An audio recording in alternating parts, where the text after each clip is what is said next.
with the inaugural program.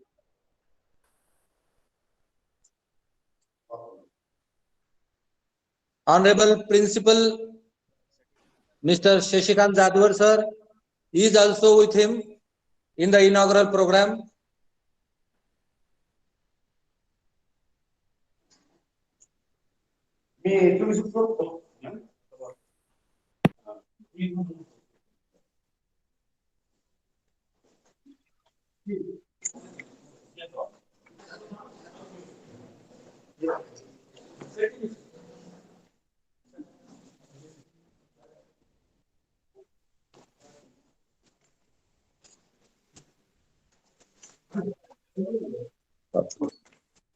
As good morning one and all, I am Mr. Dept Anil, IQAC coordinator, Chhatrapati Shivaji College, Kalamb. I am here with as a introductory person who has completed now the inaugural program, and I would like to tell you the aim of the conference which our Chhatrapati Shivaji College has organized with the help of IQAC, Chhatrapati Shivaji Mahavidyalaya, and the aim and objectives of the conference is that to propagate the thoughts of the great leaders in India, Mahatma Phule, Rajarshi Shahu Maharaj, and Dr. Babasaheb Ambedkar in the society. In the beginning, I would like to call upon Mr. Dr. Raghunath Ghadge sir, the head department of history, Chhatrapati Shivaji Mahavidyalaya, Kalamb, to give his introductory speech. Yes. Welcome and honorable. Welcome and wish you all very good morning. Honorable dignitaries, distinguished guests, respected chairperson, and dear participants.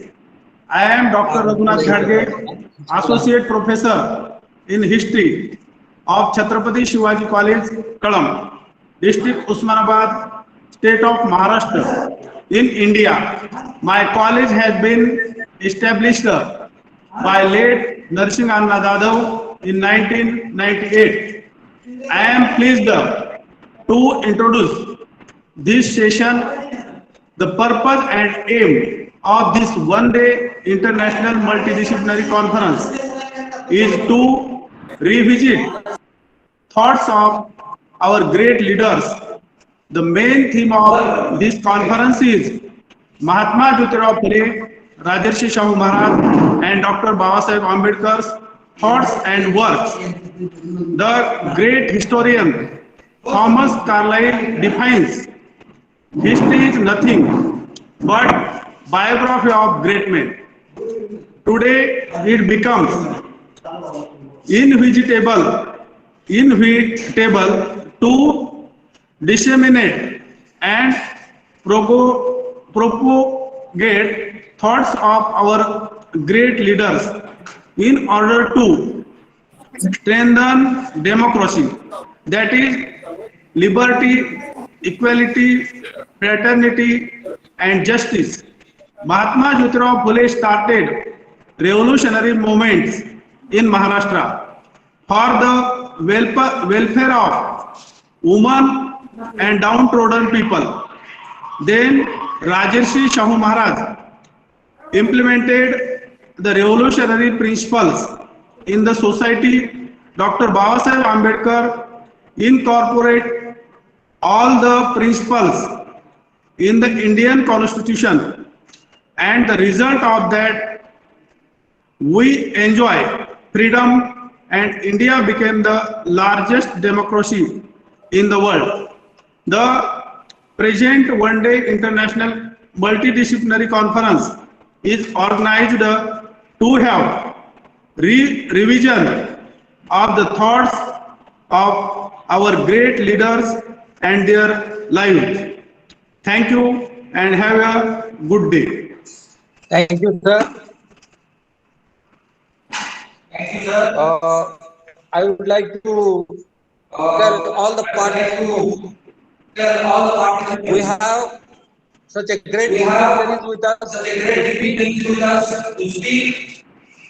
Before that, I would like to tell you all the support and encouragement of all our patrons, that is Mr. Shivaji Kapse, Honorable Secretary of Shivseva Public Charitable Trust, Kalamb, Mr. Shamnana Khabale, the President of Shivseva Public Charitable Trust, Kalamb, Honorable Professor Sanjay Ghule sir, the Joint Secretary of Shivseva Public Charitable Trust, Kalamb, Honorable Vice President Professor Avinash More sir, the Vice President of Shivseva Public Charitable Trust, Kalamb. We are organizing this conference, international conference, because of their support, because of their encouragement. And lastly, but not the least, our Honorable Principal, Mr. Shashikant Jadhawar sir, who has encouraged us with great words, and I shall call upon him, Mr. Shashikant Jadhawar sir, to give his presidential speech in a short. Mr. Shashikant Jadhawar sir, the Honorable Principal of Chhatrapati Shivaji Mahavidyalaya, Kalamb. Good morning, Jadhawar dear sir. friends. I would like to announce here that one-day international disciplinary online conference, its inauguration is held. I declare here. Dear friends, I am very happy to stand before you and share my views, opinions, understanding, observation and weddings. On this occasion of international conference, I would like to express gratitude towards Honorable Shivaji Kapse, the Secretary of Shivseva Public Charitable Trust, Kalamb, the President Shamnana Khabale, Deputy Secretary Sanjay Ji Ghule, Vice President Professor Avinash Ji More, Treasurer Balkrishna Ji Gursai, and all the honorable directors who motivated, guided, and orated us to make this conference a grand success. The conference would witness the glorious presence of Dr. Praveen G. Saptarshi, Chairman, Visiting Professor, Salisbury University, USA. Dr. Jaikumar Shinde, Associate Professor, Department of Economics, Government First Grade College, Humnabad, District, Bidar, Karnataka, India. Dr. Umesh Bagade, Professor and Head of History, Dr. Babasaheb Ambedkar, Marathwada, University, Aurangabad. Dear participants and friends, this is a turbulent period for the world. Humanity is struggling at all levels all over the world. In this darkness, we need to ignite the mind and mobilize the academic and scholarly world. Keeping in view this very fact, we thought it necessary to go with the basics of Indian social reformation. The three great personalities to change the face of Indian socio-economic, cultural, and educational world. They contributed to the cause of poor, downtrodden, voiceless masses. They are Mahatma Phule, Chhatrapati Shahu Maharaj, and Dr. Babasaheb Ambedkar. Their contribution to the every walk of life now here left any facet of human life untouched. Their contribution have globalized Indian thoughts and zeal for social welfare. This is an occasion to break all the walls of discrimination and difference. The name of our college is Chhatrapati Shivaji Mahavidyalaya Kalamb, and is affiliated to Dr. Babasaheb Ambedkar Marathwada University, Aurangabad. And we have organized an international conference to propagate the thoughts and views of those great reforms. The conference is interdisciplinary. It shows that it's in blood that we thought this platform. We hope to reflect us and debate. We hope propagate. Thank you so much for your participation and support. Thank you so much for participation on behalf of Chhatrapati Shivaji Mahavidyalaya Kalamb. Thank you. Thank you, sir. As we all know that Shashikant Jadhawar sir has expressed his view, that is presidential view. He has explained that how our college is started, all the participants who are participating in the conference, he welcomed them. And now we shall move ahead to next session, that is the keynote address. For that, we have an eminent personality, great personality, the visiting professor, Dr. Praveen G. Saptarshi sir, the chairperson, visiting professor, Salisbury University, USA. I would like to call him to address us and guide us with his very important words. Over to Dr. Praveen G. Saptarshi sir.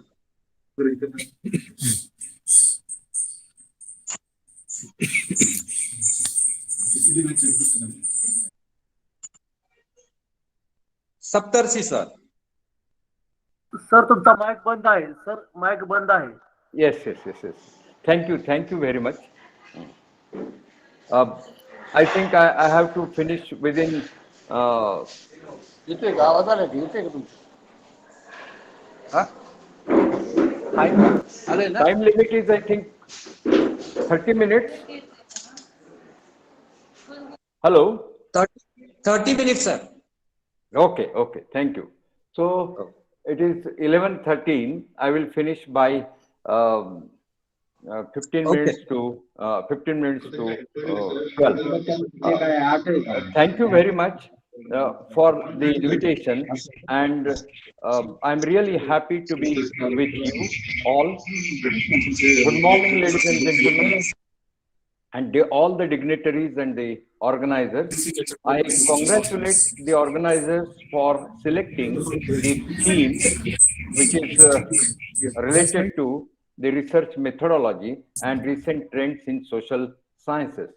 Social sciences, I mean economics, politics, and sociology, other than the other social sciences, even our subject geography can be included. Another recent trend is environmental economics can also be included in this uh, in the conference. social sciences group. So let me tell you what is environmental economics. Environmental economics is the tool which can give us the idea regarding the environmental impacts. Then it can give us the idea regarding how economy can be developed and how we can achieve win-win situation. For example, using less water, can we improve the profitability of farmers, profitability in agricultural sectors? So at the same time, you can reduce the use of water, you can reduce the use of chemical fertilizers, and at the same time, you can improve upon the productivity of the productivity in that particular area, how it can be possible. So this can also be studied in environmental economics, but environmental economics is not away from sociology, political science, and the other social sciences. So, so far as recent trends are concerned, we can say that the first and the foremost problem of recent trends is that there is a social research. This concept has been launched, I think, after the introduction of various digital technologies. For example, you can see that the Google Maps, that can also be corrected by any person. This is called as the social research. Means the society can participate in the research activities, in the knowledge development activities. What is research? Research is nothing but the process of knowledge development. And this can be done in social. Wikipedia is another example, or you can get the Google Scholar, and you can also put your inputs. You can give feedback. Google Form is a very good tool for the survey, carrying out the survey. So this kind of social research is there.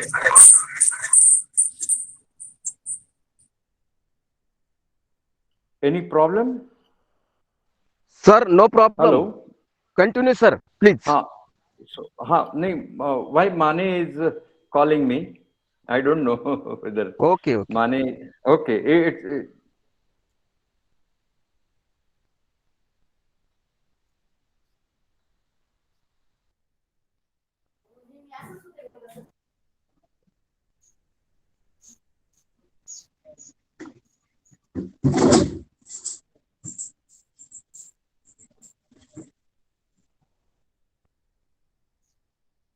Sir, open your mic.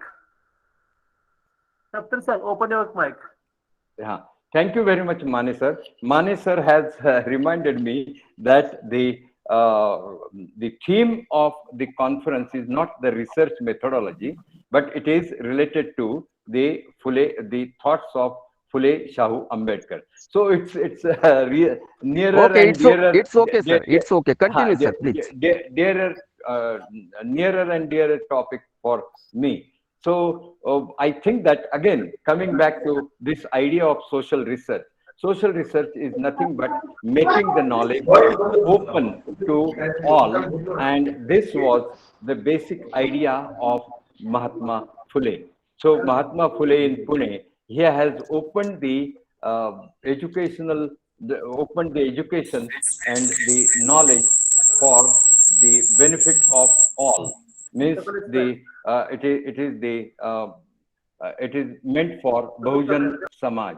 So the same type of the educational ideas are found in Nai Duniya, the school established by Mahatma Gandhi, and later on it is also observed by in the thoughts of Babasaheb Ambedkar. So these days, what happened? We we used to garland the statues of the great personalities, great heroes in the history, those who have made us, those who have made the society.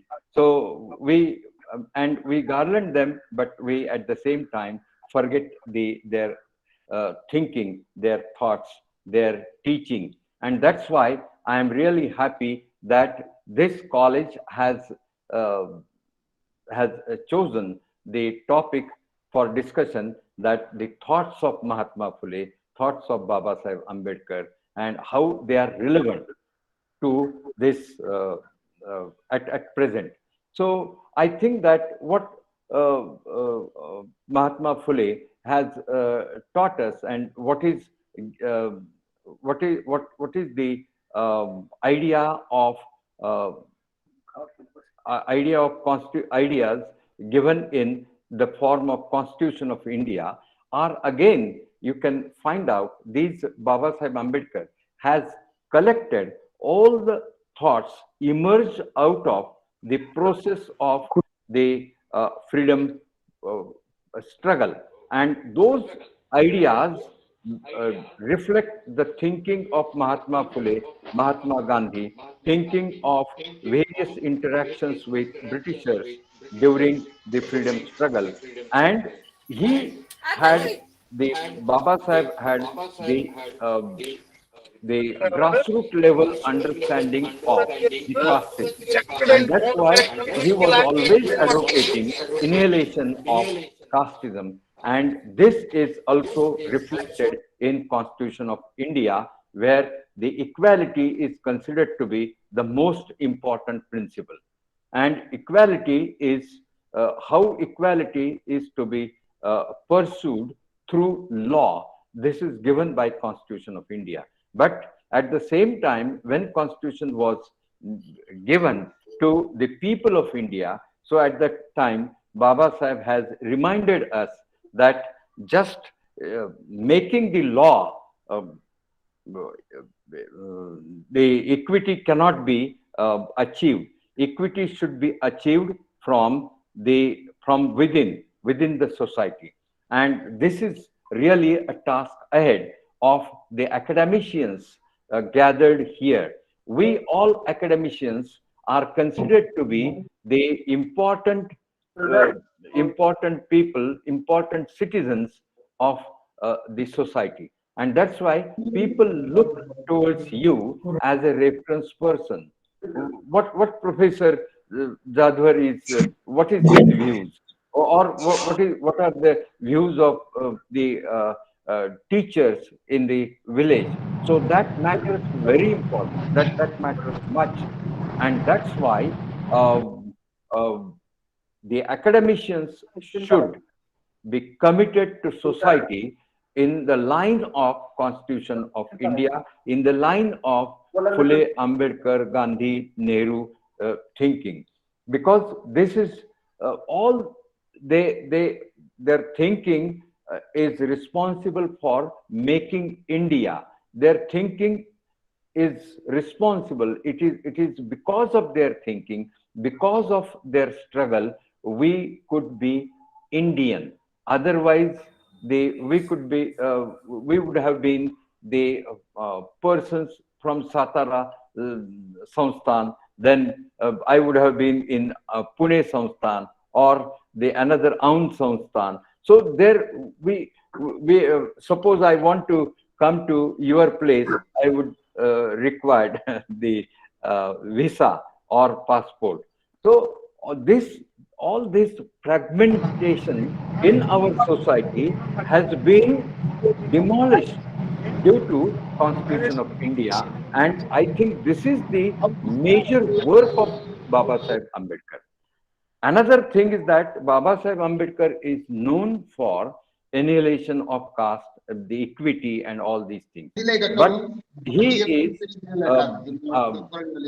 I don't know how many economists or the teachers of economics and political science have done the study of his economic ideas. So the economic philosophy of Babasaheb Ambedkar is very much relevant to the present day working. His approach of the economy, national economy, was inclusive in nature. So he was always advocating the development of downtrodden people, development of of course, there are slight difference if we just difference between Babasaheb Ambedkar's slogans and the slogans given by Gandhi. So Gandhi was telling that go back to your villages, because he was revolting against Western ideas of development. Similarly, the Babasaheb has given the slogan that go towards the urban areas, because he wanted to get rid of agonies of the casteism in the villages. Because I will just tell you one example. One person, one of my friend, young friend of below 30, he has been traveled on bicycle and on foot in Japan, United States of America, all European countries, Afghanistan, so many, I think 46 nations he have traveled. And when he came back to my village, he comes from my village, Rashin. So when he came back to village, people were knowing him according to his caste. So that's why he's not comfortable in his own village, because after great achievement of 5 years of travel all over the world, he is again looked by the villagers as a Dalit person.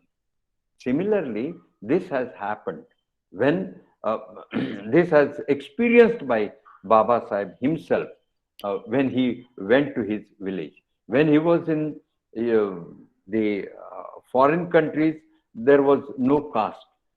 Caste was not the stigma for his development or his personality. But when he came back to his village, again the caste, that tag was attached to him. So that's why he was always advocating to go to the urban areas, cities, or the towns. But now you can find that within the urban areas, within the metropolitan areas, the social segregation is there. Dalit people are living in certain areas.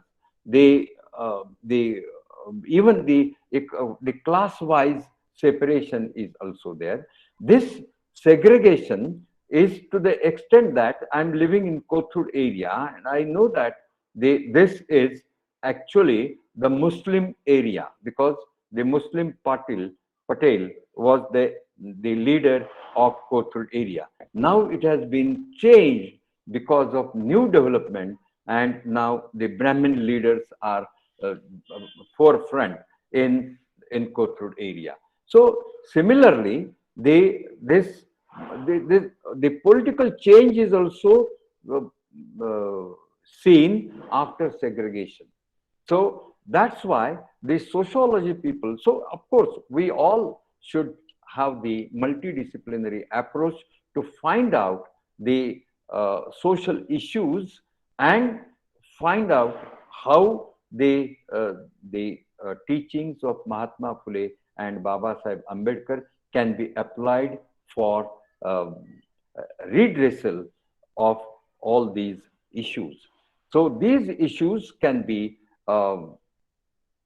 resolved by the people, because Babasaheb Ambedkar told us that nobody will help you. Nobody is coming, no Messiah will come and say that, oh, I will do something for the poor people. It is the poor people who have to fight, who have to get organized. And that's why his slogan is famous in Marathi, Shika Sangatit Va and Lada. So this means that you get the knowledge, then you get well organized, and then they fight against the evils in the society. So this social reform cannot be possible unless and until you do some fighting. So this is the important message of Babasaheb Ambedkar, which is quite relevant even today. And what is the today's situation? Today's situation is that the most of the parties, most of the political leaders are behaving symbolically. This means that they will garland Baba Sahib Ambedkar statue on 6th December or on in 14th April, but they will not do anything according to the teachings of Baba Sahib Ambedkar. So that we have to find out, and that this is our job, teachers' job, academicians' job, researchers' job is to find out how political leaders are fooling us. So that's why I'm also running one college. We don't have the big statue of Baba Sahib or Mahatma Gandhi or Mahatma Phule. Still, our school-going children know what is the learning, what to learn from Baba Sahib Ambedkar or Mahatma Phule. So this is important. This teaching should be there, and now the present government is trying to demolish all these thoughts, and they try to. This is symbolism. Symbolism in politics is dangerous. Symbolism in politics means denial of the thoughts, denial of the thinking of the great persons. So I don't mean that all the political leaders are doing this, but there are social movements, and these social movements are suppressed by, we have seen in the, I was one of the participants in the Kisan Andolan, and I had been there at the border, Ghazipur border, Singhu border, Tikri border, and the Shahjahanpur border. So I have learned many things, because I have seen that there are various organizations who believe in the thinking of Baba Sahib Ambedkar. The photograph of Baba Sahib and his teachings, that banner was there, and they say that all those who believe in the Baba Sahib Ambedkar's nation-making activities should participate in Kisan Morcha. We all support the students of this organization. We support this Kisan Andolan. So this means that this Kisan Andolan was suppressed unconstitutionally by the government people. And you see that there was no dialogue between the Kisan Andolan and government. At the same time, dialogue between the people of India and the Kisan Andolan, those who are fighting against government, is also curtailed by media. So we were also not knowing. We were only given the ideas like the Kisan Andolan is getting support from Khalistani, support from Canada, USA, or support from the outside the border. So this was not true, because I am the witness right from. I had also been to some villages from where the Kisan Andolan was started in UP and Punjab, and those villages I have seen that this Andolan, this movement is the organic movement. This is coming from the grassroots level. Nobody has helped them, but it is just like the normal feature that in the village, normal culture, which is 5,000 years old culture, that those who are hungry in the village should be fed by me. So my neighbor cannot be hungry, should not be hungry. So this is our culture. Sharing is our culture. Same thing was observed there in Kisan Andolan. That's why it was persistent for more than 1 year. It was persistent. Even then it was suppressed. Many oppressive measures by media, by government of India. So मला एक त्याच्यातलं अतिशय चांगली गोष्ट आवडली की टिकेत शेवटी म्हणाले की तुम्ही केव्हा जाणार, हम क्या हमारे हक के लिए थोड़ी लड़ते हैं, हम तो उनकी इंसानियत जगाने के लिए लड़ते हैं. So this kind of insaniyat, this kind of humanity is more important in the teachings of the Mahatma Phule and Ambedkar. This we should try to develop. This kind of attitude should be developed amongst the school-going children, amongst the college-going youths. Then and then only. Another thing is that we at the college level, as the academicians, we are not sensitive about what is happening around us. We are desensitized because of our salary. I don't know. At that time, I was not knowing. When I am a founder of MFUCTO, AI FUCTO, and founder member of the FUCTO, and even in your area, I have also been. I had participated in the establishment of the organizations at different university levels all over Maharashtra. So, ladies and gentlemen, it is necessary for us to get sensitized about the social issues. Then and then only you can understand Babasaheb and Mahatma Phule. Otherwise, the Brahminical approach is, oh, that is, what is Babasaheb? Babasaheb means a reservation man. No. Why he has given reservations in the Constitution of India? We should try our level best to understand, and just look at your society, and you can be sensitive about the society. Then you can understand that those who are Dalits, they are deprived of any means of earning. They don't have land. They don't have their own house also. They don't have कुठलं दुकान नाही, घरदार नाही, आणि जमीन नाही. So this means that they don't have any instrument of earning, no capital. So in this situation, they have to depend on certain salaried service, and this service can be given with good protection by government sector, and that's why he has made the reservation. And when the reservation was accepted in Parliament of India, it was accepted for 30 years. Means it was accepted in, say, some 55 or 60, but till 90s. But again, it was extended. This extension was given because this reservation has not been able to fulfill the needs of downtrodden people.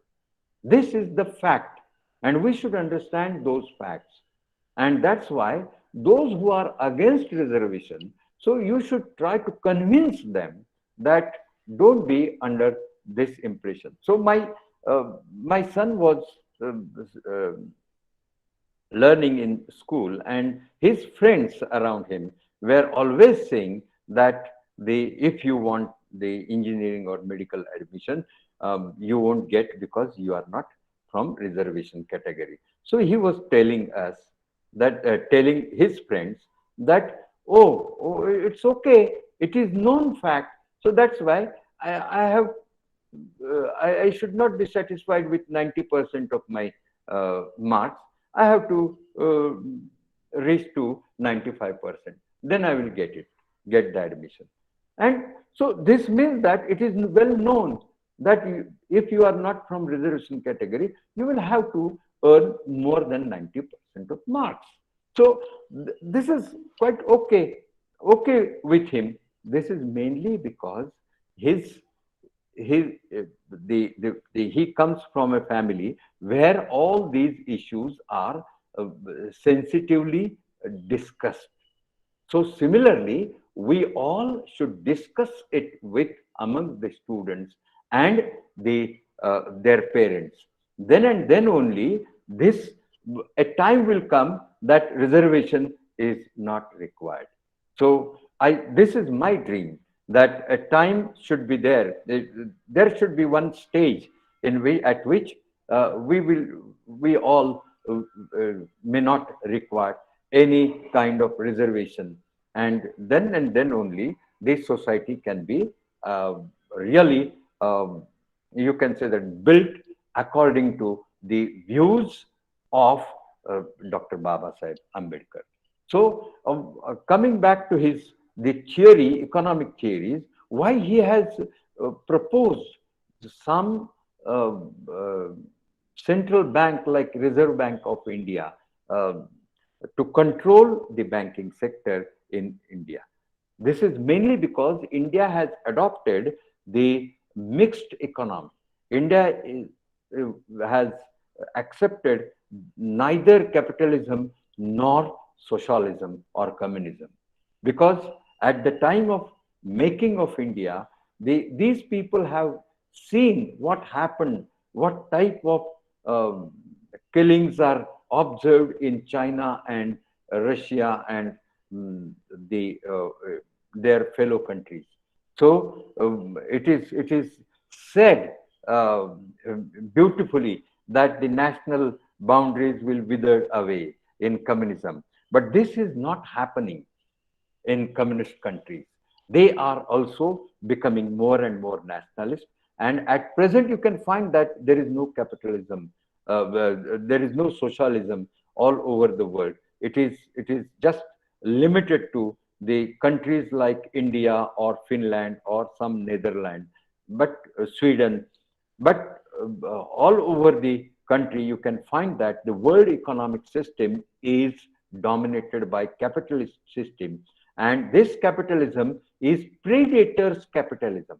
Predators म्हणजे दुसऱ्याला खाऊन शेतकऱ्यांना पूर्णपणे खलास करून त्यांची साधन सामुग्री ताब्यात घेऊन त्यांना भिकारी करून तुम्ही तुमचा प्रॉफिट वाढवत असाल तर that is called as predators capitalism. So in this global economic system, I think that the thoughts of Phule Ambedkar are more relevant in this economic environment of India. You can find that the Phule Ambedkar thoughts are more and more relevant. Means they are these thinking or these thoughts are the hope for us to fight against the oppressive nature of the capitalist system. So capitalism in India, you can find that it is well supported by political economy. The politics is, they have encroached the politics. They decide who should be the Prime Minister of India, who should be elected member of parliament. So all these, they are dominating the electioneering and the parliament processes. Otherwise, in pandemic period, nobody has taken care about the outgoing migration. And considering the Babasaheb Ambedkar's thinking, we can just identify some of the topics that the political science students and the economic students can, I can suggest some of the topics. Those who are out-migrated from metropolitan cities, find out there, I have found out by surveying 1,000 the migrants and in Maharashtra and in Himachal Pradesh. So I have found that in Himachal Pradesh, many Bihari people have migrated to Himachal Pradesh for the they were engaged in the construction activities. Similarly, in Pune and Mumbai and Nagpur, the construction activities and industries have provided them employment. For that purpose, they have migrated. So I have just asked one simple question, that how many years you have served in the given metropolitan area. So they said that the 2 years, 3 years, 5 years, 7 years, 10 years, 20 years, 21 years, 30 years, and so forth. Then I have prepared a frequency table, and I have found that the highest frequency is from 10 years to 15 years. This means that they almost 35 to 50% people are moving away from metropolitan area, where they have served for more than 10 years and 10 to 15 years of service.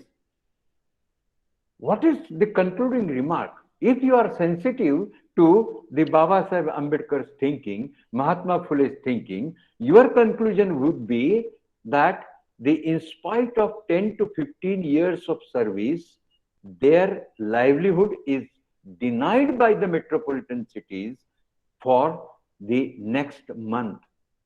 Only for a single month, they cannot survive without salary. This was the structure, economic structure. Do you want this kind of structure should be developed in the name of Vikas? Sabka Vikas, Sabka Saath. Sabka Saath kahan hai? Sabka Saath hai hi nahi. So, my dear friends, without the participation, people's participation, the development is going on. So, therefore, those who wish to do research according to Babasaheb Ambedkar and Phule's thinking, they should find out the social impact of all these Samruddhi road. So, for whose Samruddhi this road will serve? For whether this big road will be whether this big road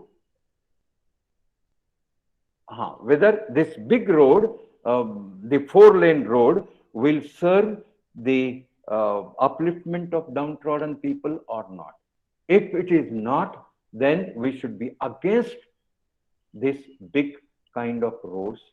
Whether the big dams are responsible for the upliftment of downtrodden people in the villages, downtrodden, no, then we don't want irrigation facility from that particular thing. So this kind of impact analysis can be carried out by economists, by sociologists, or by the students of scholars from political science.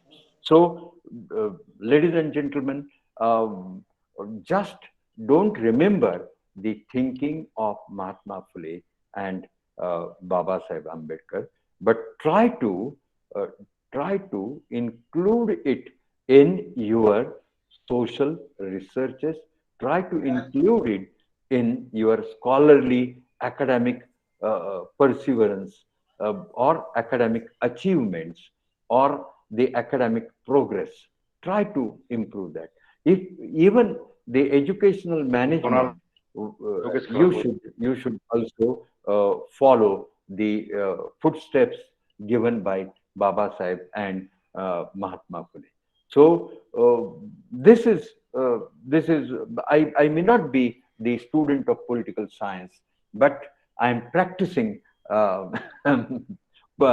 social worker of the ideas, practicing the ideas of Babasaheb and Mahatma Phule in the academics as well as in the social issues. So with these words, I hope that my fellow participants, all the young scholars will be sensitized with the ideas given by Mahatma Phule and Dr. Babasaheb Ambedkar, and they will try to inculcate their teachings in their academic progress.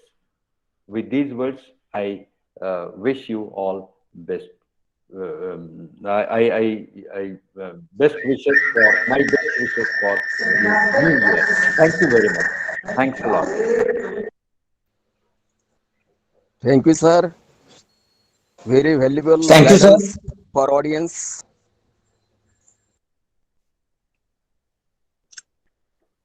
Thank you, sir.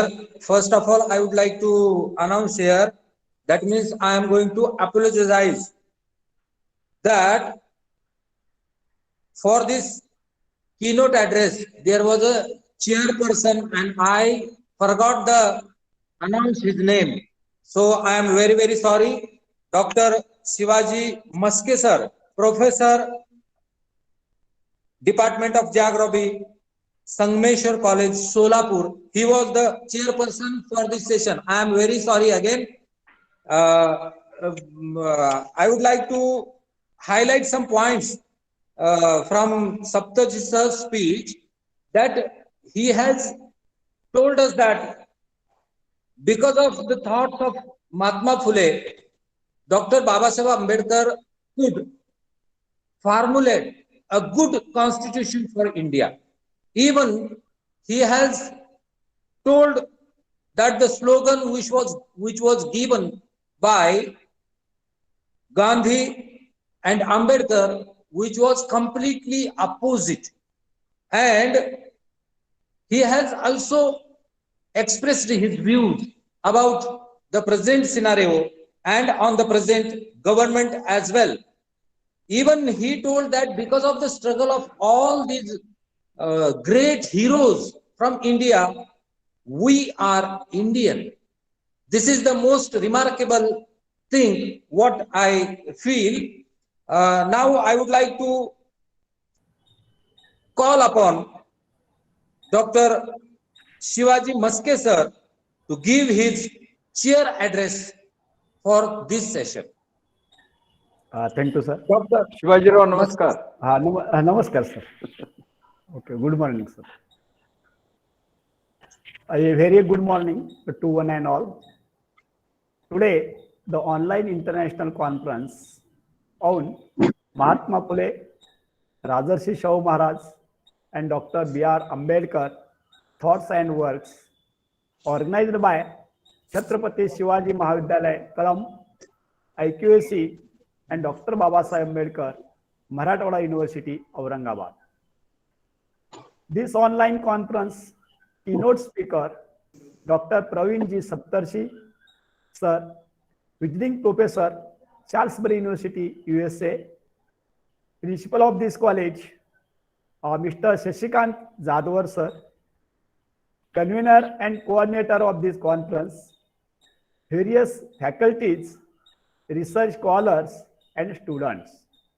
Just the keynote speaker, Dr. Praveen G. Saptarshi, sir, are valuable and excellent speech on Mahatma Phule, Rajarshi Shahu Maharaj, and Dr. Babasaheb Ambedkar Thoughts and Works.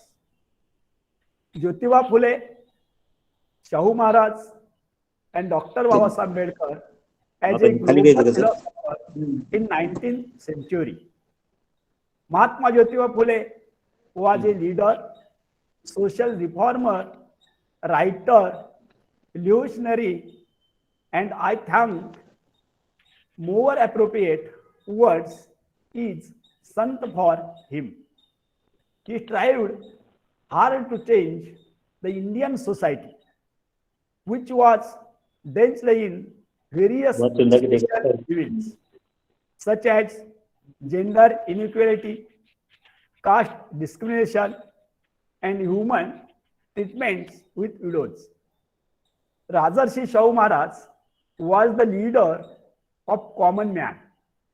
He was a great national figure who tried and succeeded in giving the human fundamental rights for equality to all of. The biographers of people like him always set a good example in front of the tenders mind of the society. Today's government aims at socialistic approach.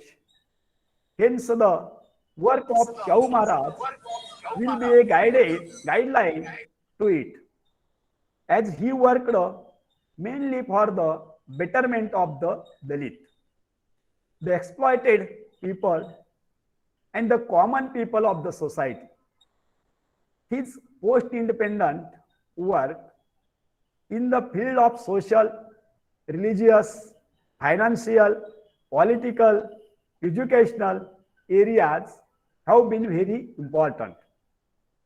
Dr. Babasaheb Ambedkar gave a strong constitutional system to this country, but he also contributed in other areas.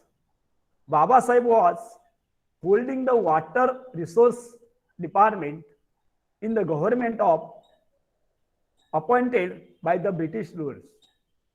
Babasaheb mooted the ideas that of food grain supply can be improved through the development of Bhakra Nangal Dam.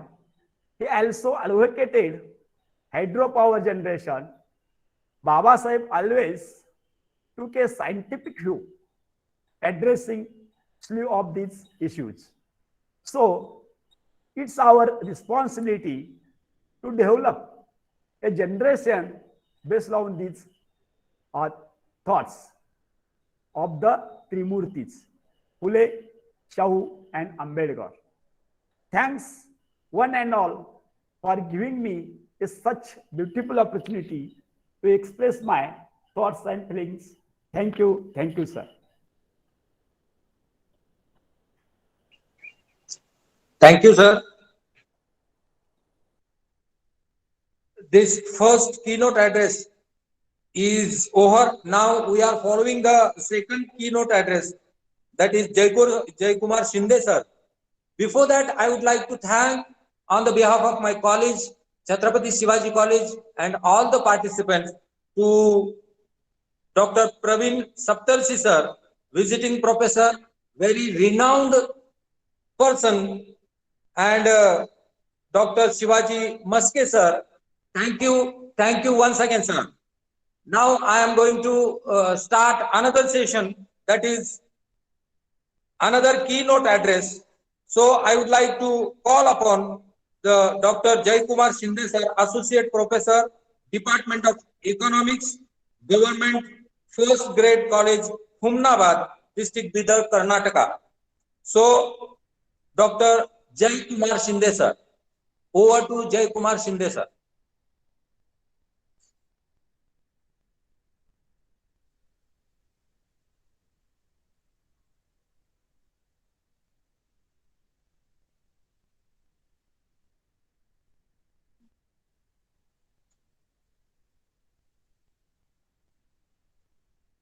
Hello, Jai Kumar Shinde, sir. Shinde sir mic चालू करा.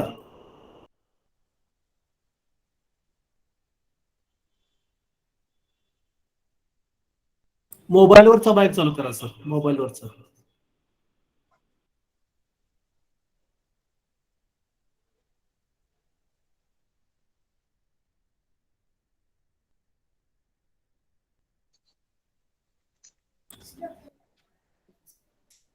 Shinde sir मोबाईलवर जे माइकचं button आहे त्याच्यावर click करा sir. त्या लॅपटॉपवर आहे त्याचं माइकचं बटन क्लिक करा. हेडफोनचा काय प्रॉब्लेम नाही सर. माइकवर किंवा लॅपटॉपवर तुमचं जे आहे त्याच्यावर एक माइक आहे तो चालू करा सर.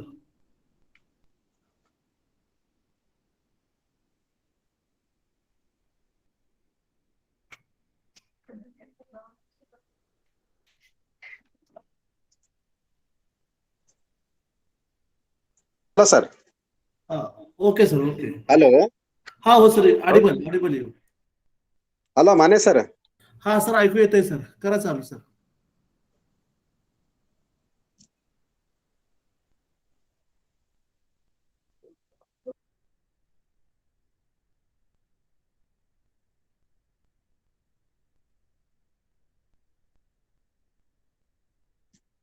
हेलो. हा आवाज येतोय सर आवाज. हेलो सर, साउंड नहीं आ रहा है क्या सर? आ रहा है सर, बोलिए sir hello. Yes sir, continue sir.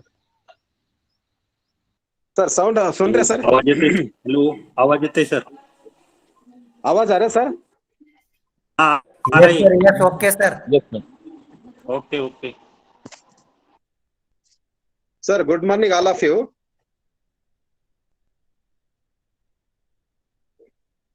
Today is conducted the International Conference Multidisciplinary in Social Science. So I am very happy to say, because our principal gives the one chance to introduce the keynote addressing in this multidisciplinary conference. So Mahatma Jyotiba Phule, Rajarshi Maharaj and Dr. Babasaheb Ambedkar thoughts and work. Sir, this international program is organized by Shivseva Public Charitable Trust, Kalamb, Chhatrapati Shivaji Mahavidyalaya, Kalamb, Dist, Osmanabad, Maharashtra in India. And this international conference also organized by International Quality Assurance Cell, IQAC, affiliated to Dr. Babasaheb Ambedkar, Marathwada University, Aurangabad. So first of all, I thanks to principal of Shashikant Jadhawar sir, and one of my great friend and head of the Department of Economics, Professor Anant Narvade sir, and coordinator IQAC, Anil Jagtab sir, and head of the Department of Economics, Professor Raghunath Ghadge sir, and this session's chairpersons and visiting professor, Dr. Praveen G, Saptarshi sir, Dr. Bagade sir. So it is very excellent topic about the Dr. Babasaheb Ambedkar, what are the contributions and what are his work in India.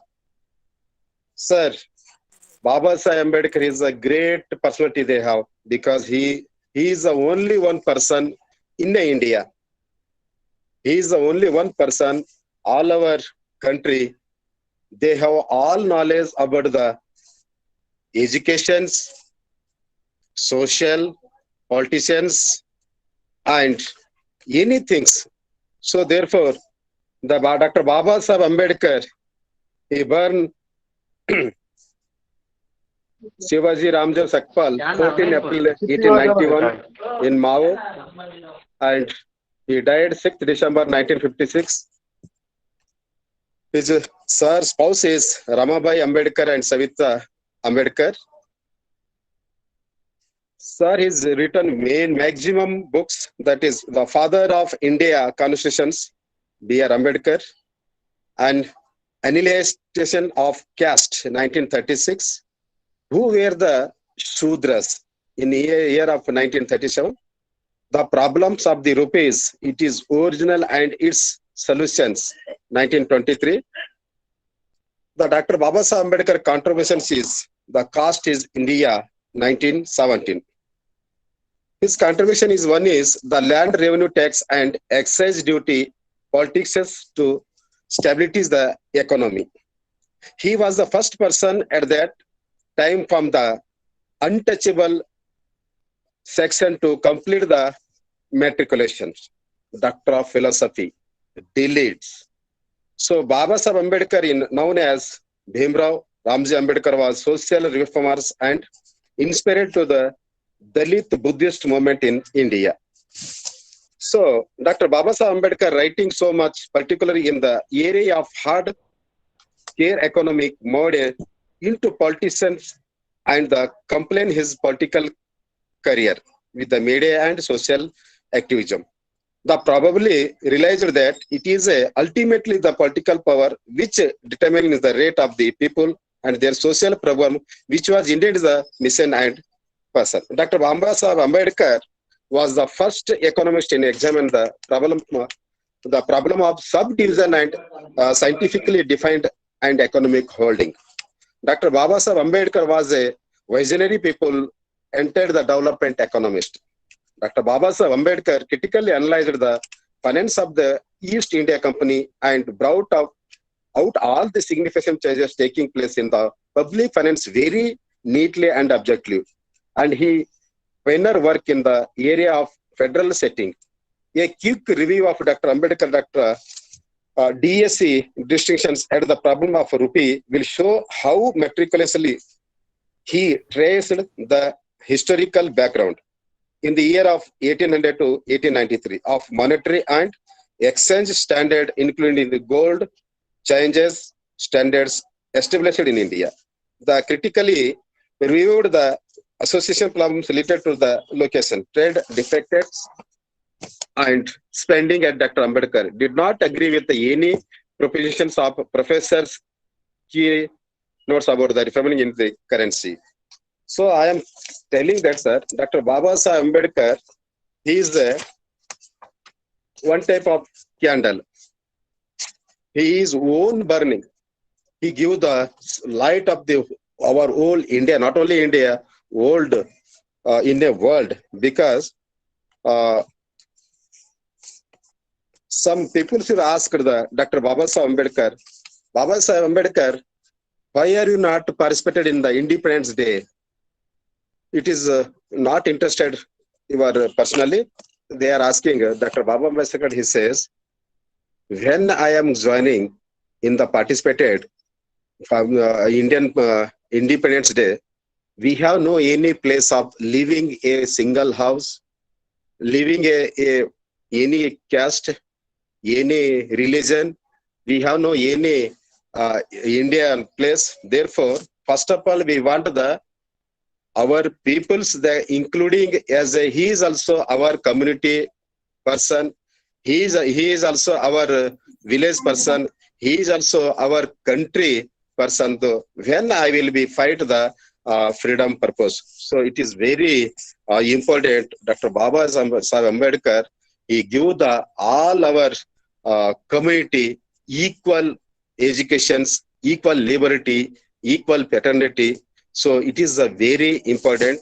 So my subject is a keynote addressing. So here, first of all, I told to all the delegates, you can write the short notes about the any conference or any place. You can write the only few words about the abstracts, introductions, and objectives, hypotheses, database collections. So, and whatever you have suggested about the conference and about the subjects, you can give the own idea about this conference. You don't tell any ideas or any about the idea. You whatever your idea. So this is my keynote addressing. So giving the chance to give the keynote addressing for me. So one time I will thanks to our chairperson, Dr. Shivaji Mahavidyalaya sir. So thank you, one and all.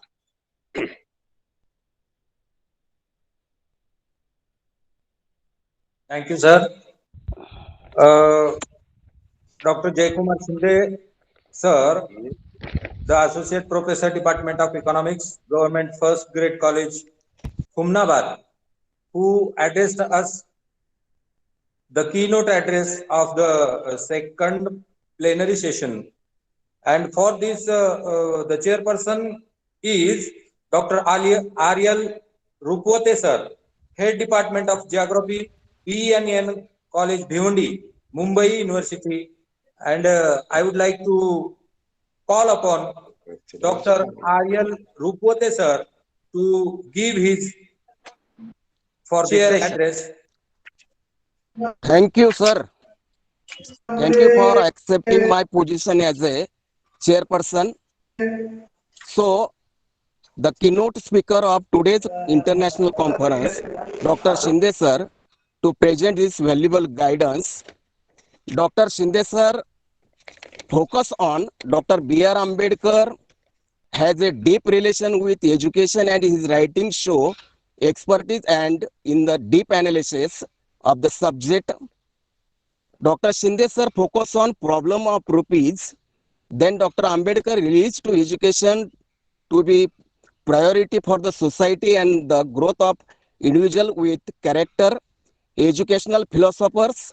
So on the 125th birth anniversary of Dr. B.R. Ambedkar celebrated in 2016, the Ministry of Water Resources, River Development and Ganga River and its Minister Uma Bharti rediscovered Ambedkar also as the father of water resources sector in this period. So Dr. Ambedkar, so Dr. Shinde sir related to express the various issue for Dr. Ambedkar. So I request audience, oblique students, oblique ladies and gentlemen, this session is open discussion. I asked audience, have any queries and question, please ask. This is an open session. Ladies and gentlemen, this session is open session. Any doubt, any queries? No, sir. Next. No queries. Okay, sir. Okay. Hello. So, Hello. yes, yes. Uh, Yes, ma'am. Yes, sir. Hello. Ask for any queries? Yes. Am I audible? Yeah, audible. Yes, sir. It was a nice deliberation by your side. I just want to ask you one question. Like, if at Yeah. all we like to follow the principles and doctrines which are told by Babasaheb Ambedkar. So Okay. in this age where modern technology is going very far and the generation is very much busy in the WhatsApp and Facebook. So how Yeah. can we, yes, how can we Social cultivate, media. Social media. yes, so how can we cultivate his thoughts and how can we make them engage to his doctrines in the youth? This is my Dr. concern. Shinde sir. Shinde sir. Dr. Shinde sir, are you audible? Dr. Shinde sir, are you audible?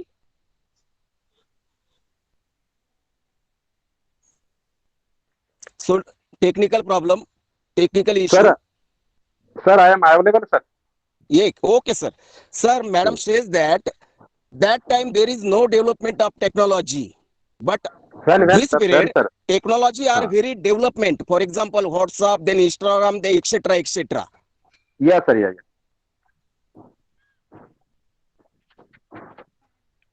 My question to you is how to cultivate his doctrines in this era where the youth is very much diverted. Divert बहुत हो गया है इतने सारे technology इतने सारे social media इतने सारे डाइवर्जेंस हैं so that they cannot focus on the writings and the speeches on all the educational information which is given by him for the social reformations and like that. So how can we cultivate that kind of habit in the students' minds and in the youth? That's my question. No, it is very important. Now, all the improved technology, I know, but the properly they have no knowledge about the how to give the idea about technology to students. Now, students also very lazy persons. Therefore, they are not getting any idea about the technology. Those Yes, who are yes, interested, but no?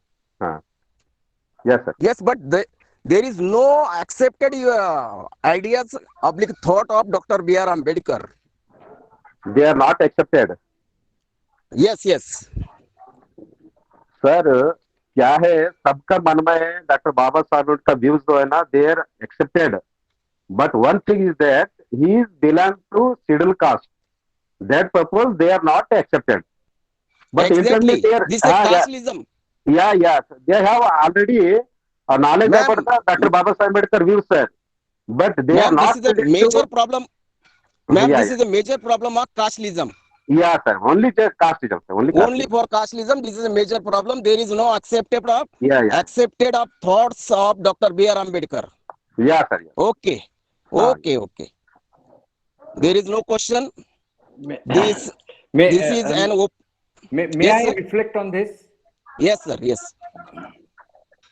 Madam has asked that how to inculcate the thinking of Babasaheb and Mahatma Phule amongst the youths in spite of this WhatsApp University.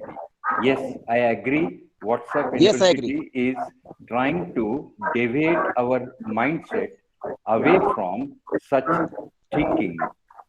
And that's why I see that the only hope is to we join the movements, the social movements, unless and until you are part and parcel of one movement, you cannot have the real sanskar about the Babasaheb thinking, Babasaheb Ambedkar or Rajarshi Shahu Maharaj or Mahatma Phule. So that's why it is necessary that the youths in India should participate the movements. Then and then only you will realize the importance of their thinking, their thoughts. So that is one way of trying to curtail the impact of WhatsApp University. Thank you very much. Okay, sir. Thank you. We are thankful for Dr. Shinde sir, keynote speaker of today's international conference, his valuable guidance. I thank to all audience participants, ladies and gentlemen and students. I thanks to principal. I thanks to department, head of the department for particular college. And I especially thank to Dr. Santosh Mane sir. Once again, thank you. And this session is over. Thank you, sir. Thank you. Thank you, Dr. Jay Kumar. Thank you, sir. And Dr. Yala Rupote, sir. Ariel. For giving us a important address and valuable guidance. I would like to thank you again on the behalf of my college, Chhatrapati Shivaji College, and IQAC of Chhatrapati Shivaji College. Now, thank you, sir. I am going to announce the next session, that is, which is most important session, and the person who is going to address us in this session is Dr. Umesh Bagade, sir, Professor and Head of History Department, Dr. Babasaheb Ambedkar University, Aurangabad. For this session, okay, sir. Thank you. For this session, the chairperson will be Dr. Bapu Raut, sir, Associate Professor, Department of Geography, Vadana Kalamb. ಯಾರ್ ತಲಿ ಮ್ಯಾಗರ ಬಿದ್ರ ತಲಿ ಎರಡ್ ಹೋಳ ಅಲ್ಲಿ ಹೋಯ್ತ್ರಿ. Yes, ma'am.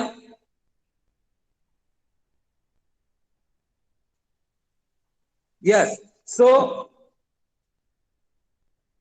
now the resource person who is speaking on this topic very deeply, thoroughly, that is Dr. Umesh Bagade, sir, Head Department of History, Dr. Babasaheb Ambedkar Marathwada University, Aurangabad. I would like to call him and please, sir, guide us, address us. Over to Bagade, sir. All the dignitaries and participants of this seminar, mostly we have roped in three important thinkers of Maharashtra: Mahatma Phule, Rajarshi Shahu Maharaj, and Babasaheb Ambedkar. Rajarshi Shahu Maharaj has delivered lectures, but however has not written much. We only can learn about Shahu Maharaj through his actions, through his kind of, we can say, administration, through his policies, particularly through his welfare policies. We know about Mahatma Phule through his writing. And Mahatma Phule's writing is popular in Maharashtra. Most of the rural population of Maharashtra is having some kind of way of access to Mahatma Phule's writing, because in Maharashtra there was a Satyashodak movement, and Satyashodak movement has taken the ideologies of Mahatma Phule to the masses. You have Babasaheb Ambedkar and his kind of vast gambit of work, his vast kind of literature which is available to us. And many people through Dalit movement as well as in other movements also has taken the ideas of Dr. Babasaheb Ambedkar to masses. So we have three great kind of people of Maharashtra, and all of them have a certain kind of engagement with certain issues of society. One important issue of their concern was caste. All these great men fought against caste, and they were exemplary thinkers. Many times, because Phule has written in raw way, Phule was writing in the colloquial language, which was largely language of people. So his language doesn't have that kind of respect which the Brahminical language have. However, he has carried out a certain kind of engagement with the important principles of world. And here you have to understand that there was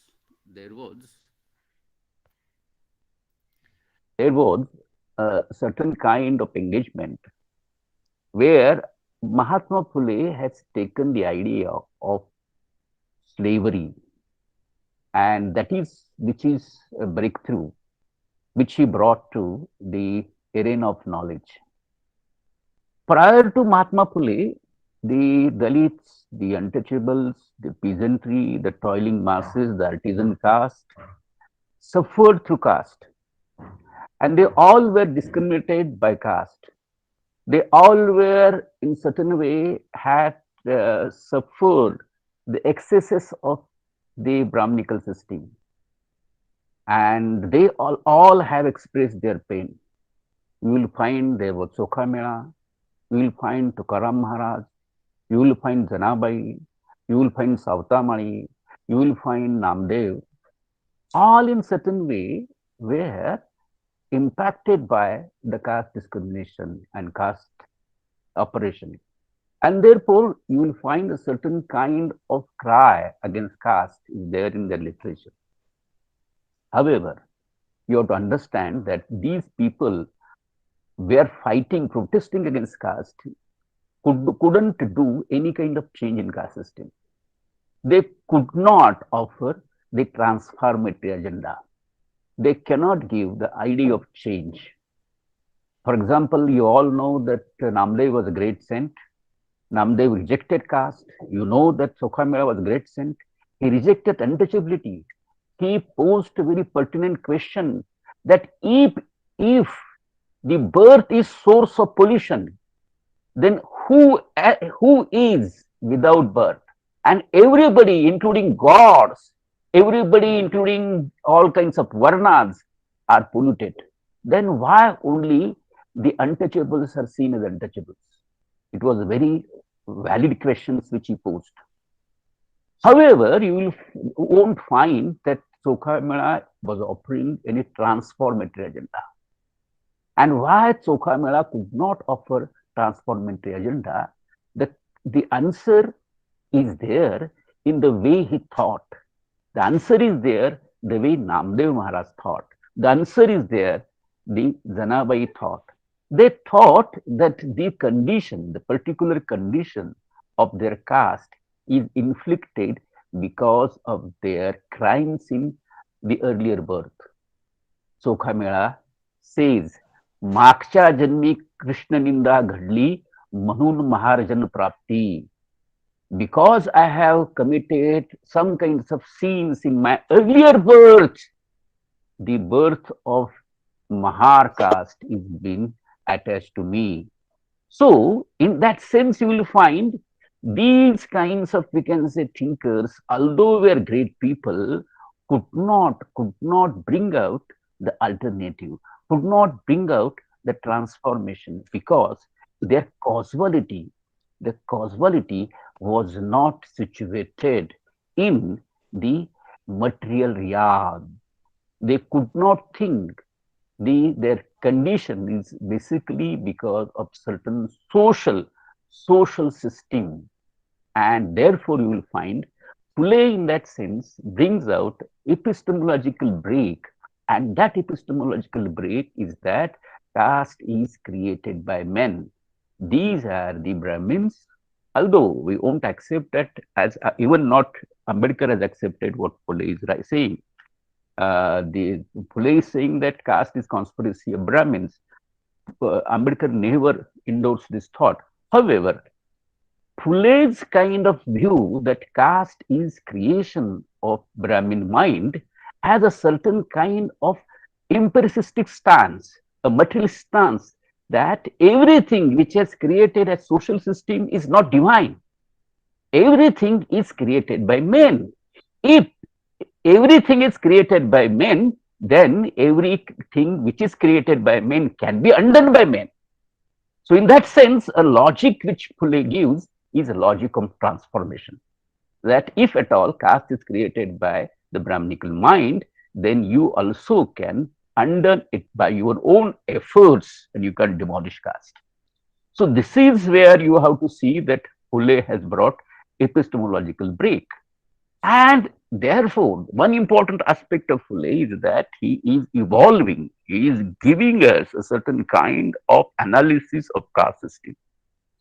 There was a certain kind of, we can say, ideas which was coming to India, and it was enlightenment. All these thinkers, Mahatma Phule, Shahu Maharaj, and Babasaheb Ambedkar, were the product of enlightenment thought. This enlightenment thought was there in Europe. That enlightenment thought has given the idea of humanity. And what is the idea of humanity? Idea of humanity is this, that human is free. If man is free or human is free, then any bondage is inhuman. You have to understand the crux of enlightenment. The crux of enlightenment is this, that the human beings are born to be free. And if human beings are born to be free, then if they are bonded, if they are under slavery, then this is inhuman. So the most important facets of enlightenment thought was against slavery.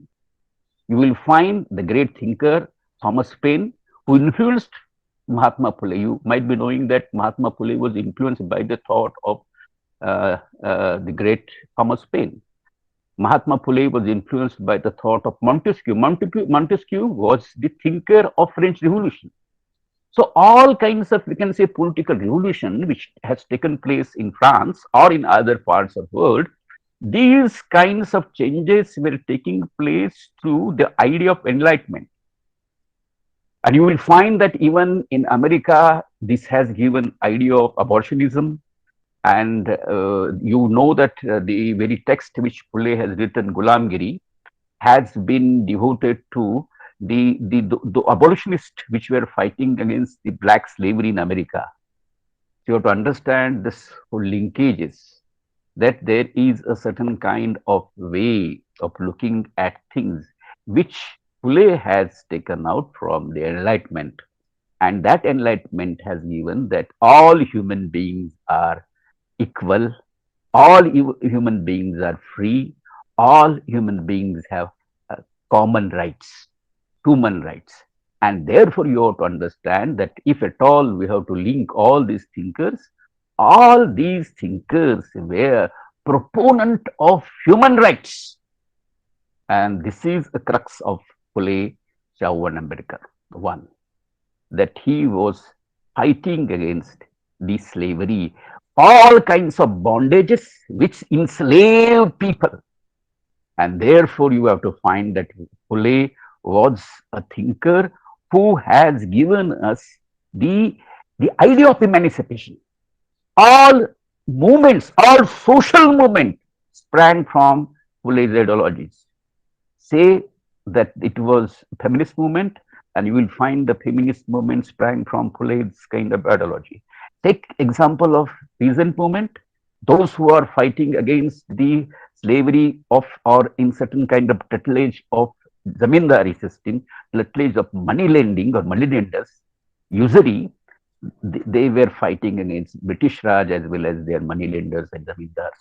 The movement began through Mahatma Phule. The first kind of working class movement is having certain kind of grounding in Phule's ideology. Take example of the Satyasholak non-Brahmin movement. Those who are oppressed by caste were coming together and fighting against the Brahminical fiefdom. So you will find that these kinds of movements which sprang from Phule's ideology has given a larger kind of scope of emancipation.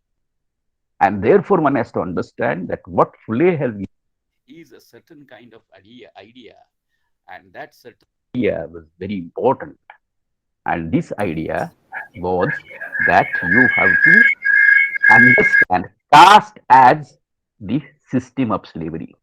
So one has to understand the Phule's first text, which has written, and the text name was Gulamgiri, slavery. Ambedkar also defines caste as slavery. If you take his text, Unleash of the Caste, Ambedkar defines that caste is slavery. All are slaves of caste, but not having same status. सगळेच जातीचे गुलाम आहेत पण गुलामांचा दर्जा समान नाहीये. All are slaves of caste, but their status are different, their standards are different. So this is what Ambedkar was talking. And Ambedkar and Phule has in certain way organized the struggle against caste as a struggle against slavery.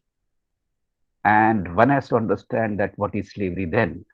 What is caste slavery then? Why Phule, Shahu and Ambedkar are important even today? Basically because these kinds of thinkers are carving out the struggles which are essentially giving us the idea of emancipation, or in certain kind of way program of emancipation. Now let us take the example of Babasaheb Ambedkar. Babasaheb Ambedkar has in certain way engaged with this very idea of caste and slavery. And if at all you read him, you can read him in Bashkrut Bharat, you can read him in Janta, you can read him Caste in India, you can read him Unleash of the Caste, you can read him the 5th volume where he is talking about untouchability, you can read him Who Are the Shudras, you can read him the text called Untouchables, each and every kind of, we can say, writings of Ambedkar. And you will find Ambedkar is defining the state, the condition of untouchability in terms of slavery. It's quite interesting. The one disciple of Mahatma Phule, and you know the disciple was Tarabai Shinde.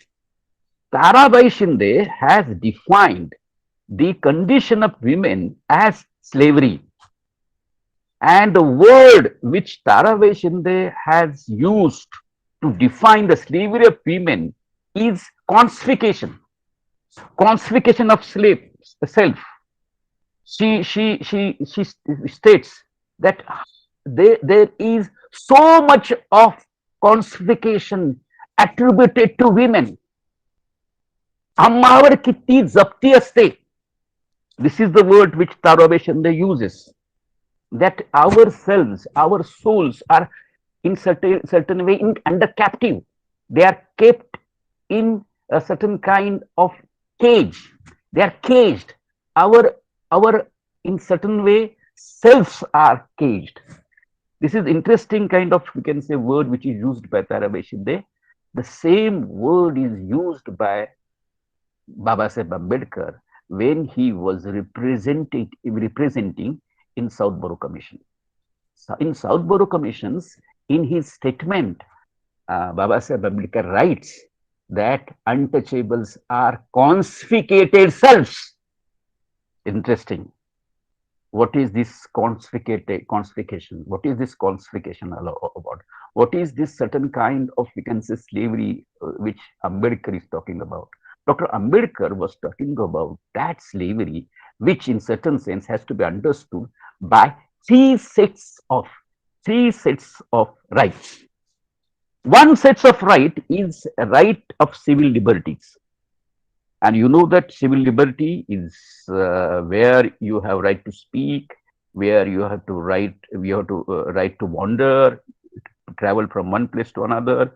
You have a right to, in certain way, uplift yourselves in government post. You have right to profess any kind of religion. You have right to act in certain way. You have to right to consume, and several kinds of rights, which is, we can say, 8 liberties are in certain way are identified by our constitution. All such liberties were not given to untouchables, as they have been seen as the slaves in the terms, and Ambedkar writes very rightly, this is not legalized slavery. Ambedkar make difference between legalized slavery and metaphoric slavery. Ambedkar in a certain way uses the term metaphoric slavery to understand caste. And therefore, when he is talking about this metaphoric sense of caste slavery, he says it takes out the civil liberties from untouchables. And you know that the Dalits never had a right to enter in temple. Dalits never have a right to water. Dalit never had right to public office. Dalit never had right to public properties. Dalit never had right to public resources. So in that sense, you have to understand that the idea of untouchability had a certain connotation of slavery, where the particular kind of, we can say, rounding of the civil liberties was taken away from untouchables. One. The second aspect you have to understand is that the set of rights was a right to security. You and me all are having and all are assured a right to security. Nobody could come to me and could beat me. Nobody could come to me or kill me. Nobody has a right to punish me. And that is where you know that this is a certain kind of guarantee of constitution. I have a right to security. The state has to, in certain way, protect my right to security. That is one important aspect you have to understand. But you have to understand that in slavery, the master can beat the slaves, and you don't have any kind of, we can say, right to complaint. You have a certain kind of conscious kind of ideology. You have a certain kind of, we can say, proposition where you will see that the untouchables, because of certain kind of, you can say, atrocities, cannot complain. Earlier point, you might be doing Peshwai, the kind of, we can say, atrocities committed on Dalits, particularly in Peshwai, were unreported. Many of them are unreported. And the kind of, we can say, atrocities committed by state on untouchables was inhuman. For example, untouchables were put to the labor of the forced labor. It was vishti or viti, which was inflicted on Dalits, and many other kinds of, we can say, excesses have been done in the Peshwa period. So you have to understand that why it happened, because the untouchables and slaves in America, slaves in other parts of the world, never had right to security. So Dalit also were not, in certain sense, have right to security. And therefore, there was a certain kind of atrocities committed on Dalits.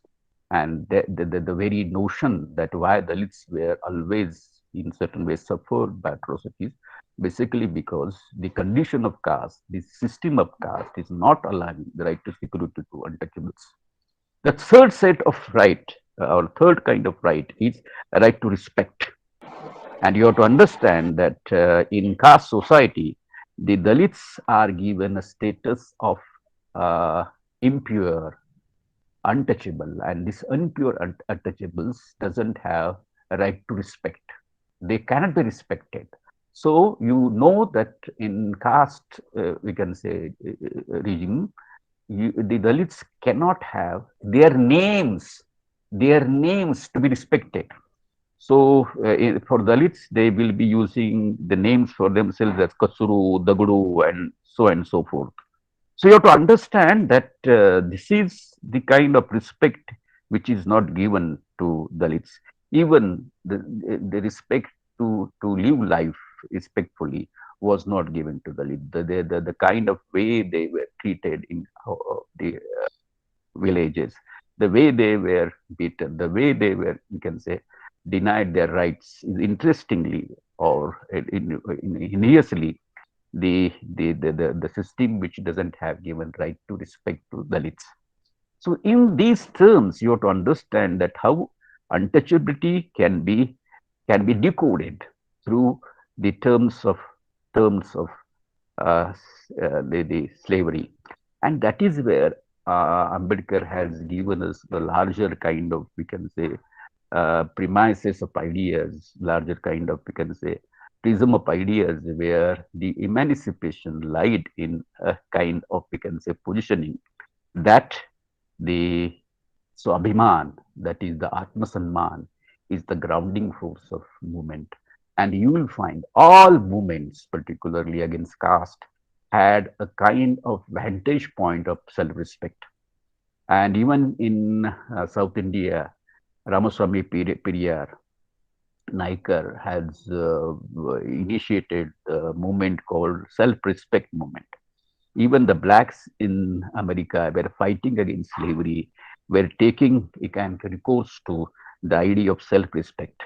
Even the women in the world as well as in India were fighting against patriarchy and certain kinds of, we can say, exploitation through the self-respect. And even Dr. Babasaheb Ambedkar was propounding the struggle against caste and untouchability by propounding the very idea of self-respect. Interestingly, you have to understand that all these ideas, self-respect, are important, and that has brought a certain kind of change in all kinds of, we can say, facets of culture, facet of society, economy, in certain sense, aesthetics, culture, and so on and so forth. So we'll find that these kinds of, we can say, struggle which Phule, Shahu, Ambedkar has given a very kind of, we can say, very, very discursive kind of, we can say, premises on which these struggles in certain way has emerged and in certain way has taken to a larger kind of population and have changed the scenario of our society.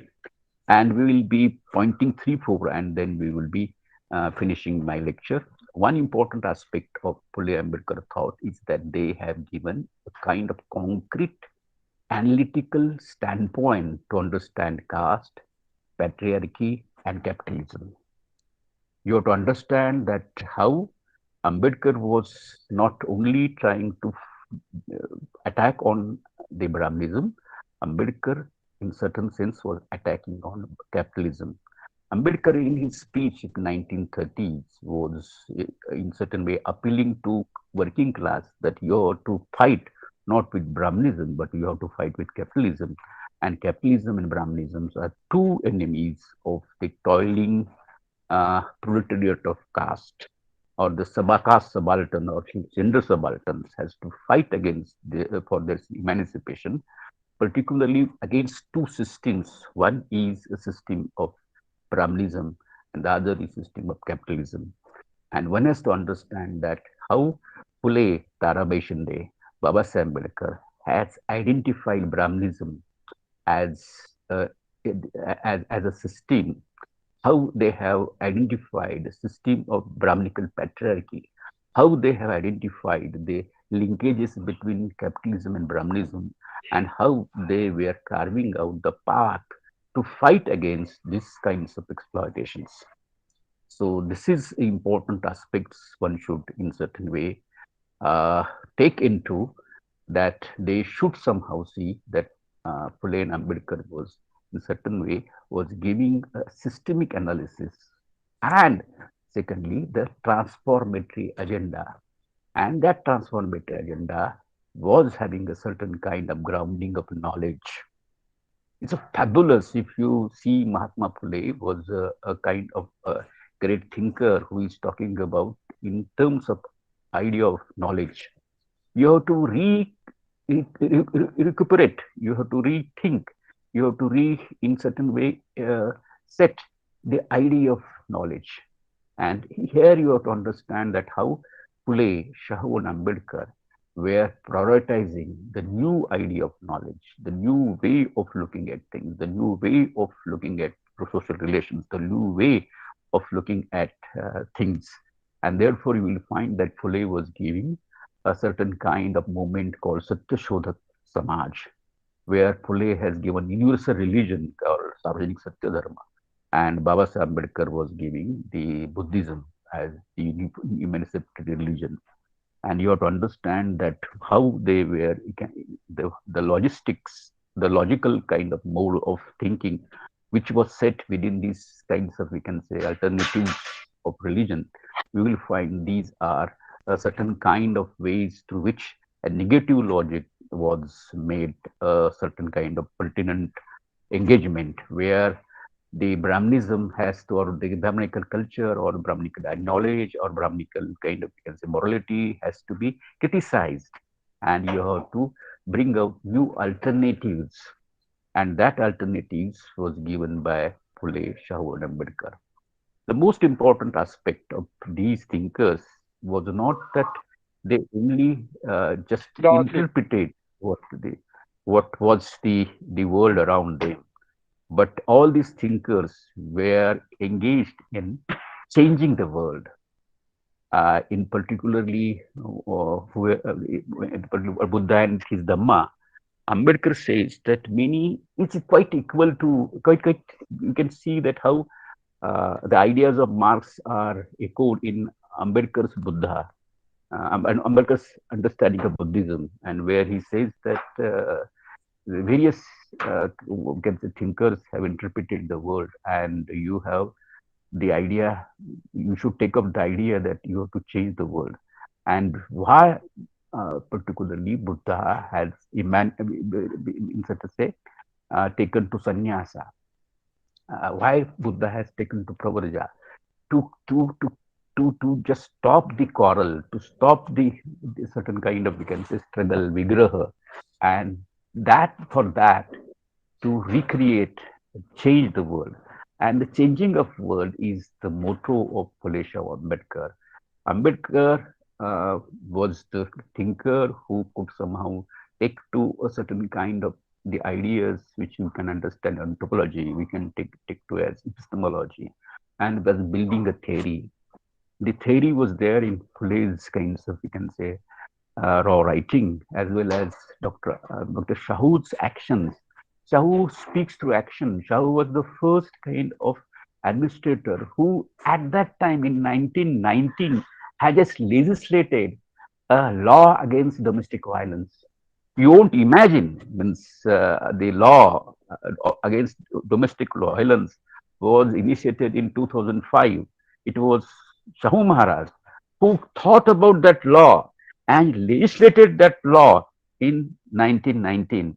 So you have to understand that the greatness of these three thinkers and this universal kind of appeal of his thought and their works.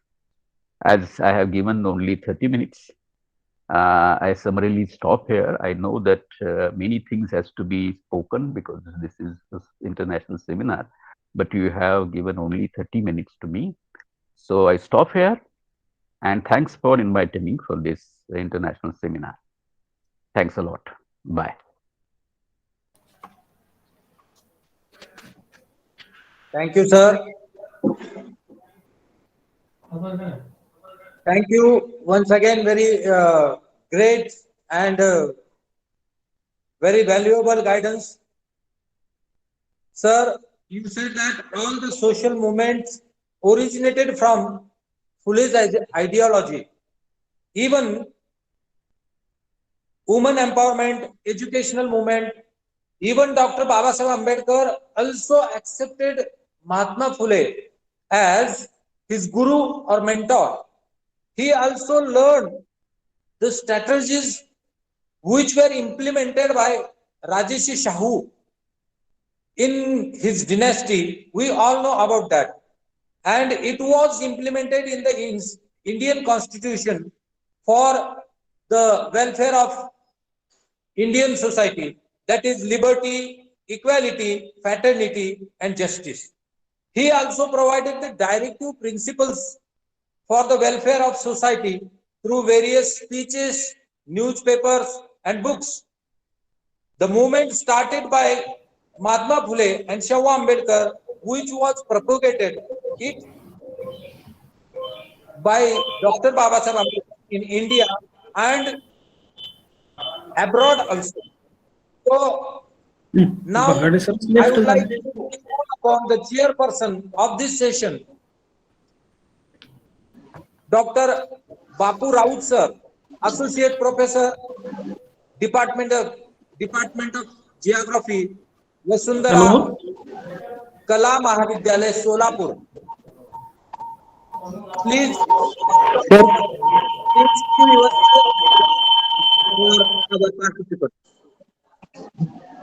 Sir, may I audible? Yeah. Firstly, I express my sincere thanks to convener and principal and organizer of this international conference related with the very useful and social welfare subject with three thinkers and ideology of Joshaba. Firstly, I am very glad to given this opportunity to express my few words about the chairperson for this session. This session was done very carefully and clearly, not doubt about anything, that the ideology of Dr. Babasaheb Mahatma Phule and Chhatrapati Rajarshi Shahu Maharaj. I am very glad to express my views about the resourceful person who given expertise view for this session, Dr. Umesh G. Bagade sir from Dr. Babasaheb Ambedkar, Marathwada University, and about their view, they given very extensive and gigantic information which is full of knowledge. Dr. Babasaheb Ambedkar has done much more to Indian society than his predecessor visualized. For example, his guru Jyotiba Phule criticized the Hindu religion and dominance in an aggressive manner. Phule founded Satyashodak Samaj, means the religion for truth seekers.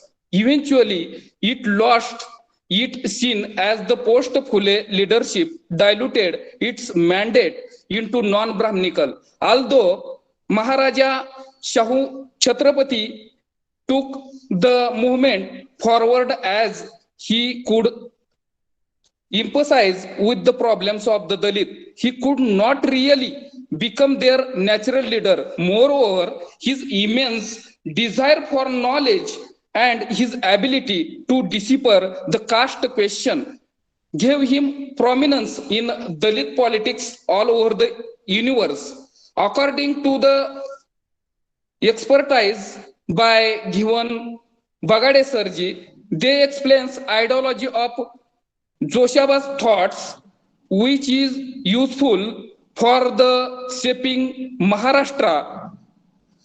Also, they given various examples like today's social movement related with the freedom. They given some concepts with examples like concept of caste slavery with various example with Tarabai Sinde and other authors. According to their view, they given one main thought for this conference, that Babasaheb given social welfare. All three these thinkers given social welfare or social well-being for the development of society, meant given equal opportunities to each and every human beings in every field of life to develop his physical as well as mental personality, and which also should work for balancing of social, economic and political life. Bagade sir ji very shortly and in few sentences, their knowledge is a key store for the as like ocean. So I also very thankful to express my views about this great and very innovative conference. I also thanks all teaching and non-teaching staff of this college, and I am also thankful to organizer of Santosh Mane sir, such as this conference. Thank you, sir. Thank you, sir. As Dr. Raut sir has said that Dr. Bagade sir has given us guidance thoroughly. He even revisited the quote which is given by Dr. B.R. Ambedkar. Caste. What is caste? Caste is a slavery. Even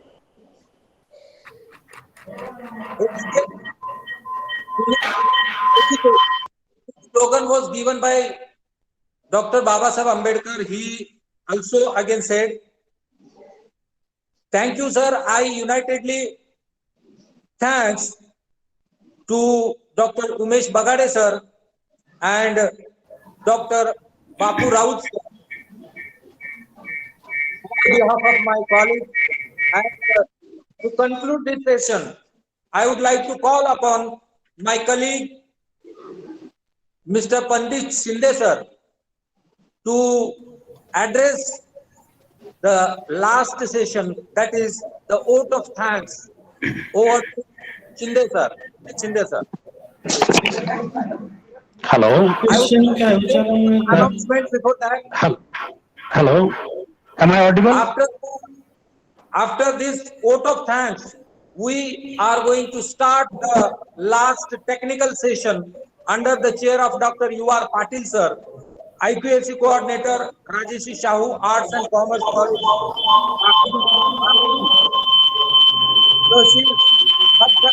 District Kolhapur. So be ready, those who are going to read their research papers. U.R. Patil sir, who is going to chair the next session. Before that, I will invite Mr. Pandit Shinde sir to address vote of thanks. Hello. Am I audible? Yeah, sir. Yeah, okay. Thank you, sir. Good afternoon, all of you, honorable dignitaries, distinguished guests, respected chairperson, and dear participants. It gives me immense pleasure to express a vote of thanks on behalf of my college, that is Chhatrapati Shivaji Mahavidyalaya, Kalamb.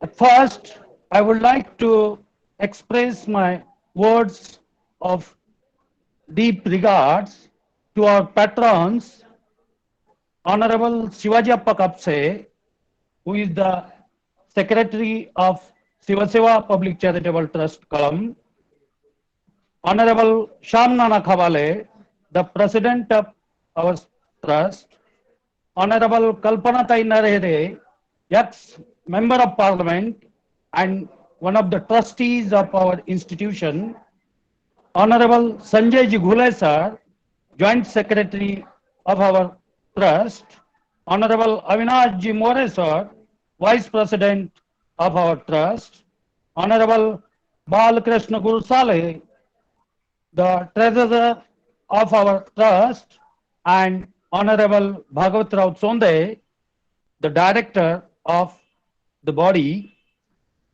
for their encouragement and the confidence in us that helped us to organize this one-day international multidisciplinary online conference on Mahatma Phule, Rajarshi Shahu Maharaj, and Dr. Babasaheb Ambedkar's ideology, thoughts, and works. I would like to extend my sincere gratitude to Dr. Praveen Saptarshi, visiting professor at Salisbury University, USA, for his extremely relevant keynote address that will guide us always for the quest of knowledge. He rightly said in his keynote address that Dr. Babasaheb Ambedkar incorporated what he experienced at the grassroots level. And because of that, he was sensitive to all the issues related to women, related to downtrodden, related to farmers, related to water management. All these are addressed, solved by the Dr. Babasaheb Ambedkar. I would like to express my thanks to Dr. Shivaji Maske for presiding the first session, where he expressed very effectively his views on Dr. Babasaheb Ambedkar, Mahatma Phule, and Rajarshi Shahu Maharaj. I am pleased to express my thanks to Dr. Jaikumar Shinde, Associate Professor, Department of Economics, Government First Grade College, Humnabad, Karnataka, for his thought-provoking address as the keynote addresser. I am thankful to Dr. Ariel Rupwate, Head Department of Geography, BNN College, Bhiwandi, Mumbai, for his address on Dr. Babasaheb Ambedkar's plan and vision about the water management in India. I would like to extend my deep regards to Dr. Umesh Bagare, Professor and Head Department of History, Dr. Babasaheb Ambedkar, Marathwada University, Aurangabad. He very rightly said that Dr. Babasaheb Ambedkar, inspired from thoughts of Mahatma Phule, has given us a concrete analytical standpoint from which we can understand, examine the marching of that, in Saptarshi's word, predator, that is capitalism, and the caste system deep-rooted in the caste-ridden Hindu society. Till today, it is prevalent in India.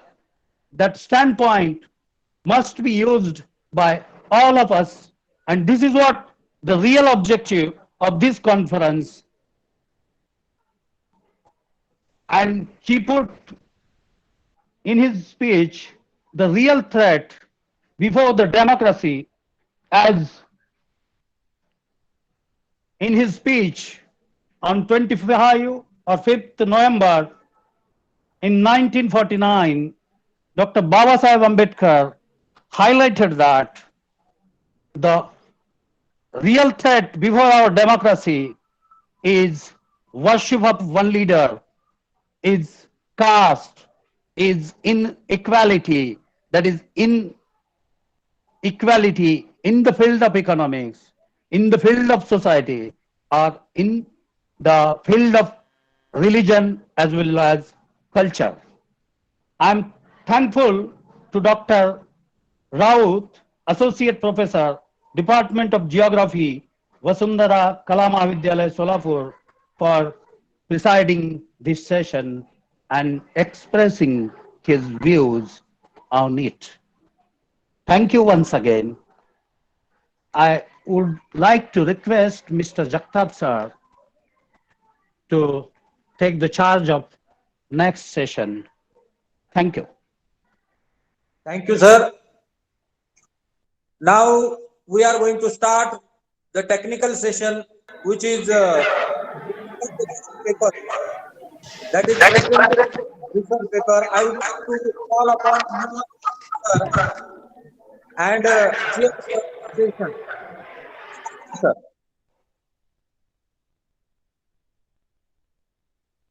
Over to Patil, sir.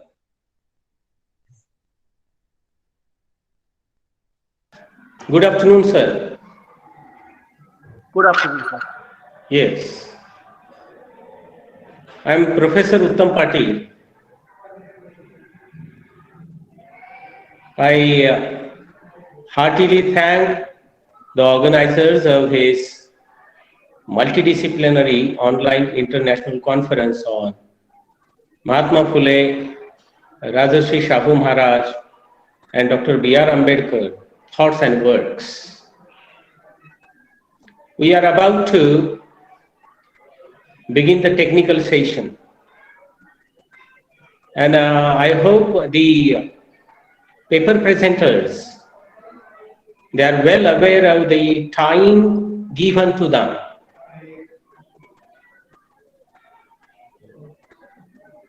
There are 6 paper presenters. I may not pronounce their names because I am not familiar with the some of the names. I think each of the paper presenter has been given 5 to 10 minutes time. Am I right, sir? Hello, sir. How much time is given to the paper presenters? 5 minutes. 5 minutes, no? Yes. Yes, okay. So, may I request Professor Athok Pan Singh, Manipur University, Kanchipur, to present the paper on, to present views on B.R. Ambedkar, the Messiah of Dalits. So, Professor Athok Pan Singh, please present your views. What I am supposed to do here, I'll allow all the paper presenters to present their views. And at the end of the session, I'll deliver my views here. So, Athok Pan Singh, please. Is it audible, sir? Hello? Is it audible, sir? Hello? Is it audible, sir? Could I pronounce your first name correctly? Yes, sir. My name is Athok Pan Singh. Yeah, thank you. Thank you. Yeah. Yes, proceed. Okay. The title of my paper is B.R. Ambedkar, the Messiah of Dalits. B.R. Ambedkar was one of the greatest social reformers, jurists, lawyers, constitutionalists, and political leaders of modern India. No Indian political thinker has concern about caste system that rigged the social fabric of the Indian society more than Ambedkar. As we all know, there is social inequality in many nations of the world, but the context of India is much deeper and complicated, where caste determines the social status of an individual. Ambedkar saw the nasty social order where Brahmins occupied the supreme position in India. He believed that they were responsible for the degradation of the depressed classes. The caste system hinders associated activity among individuals.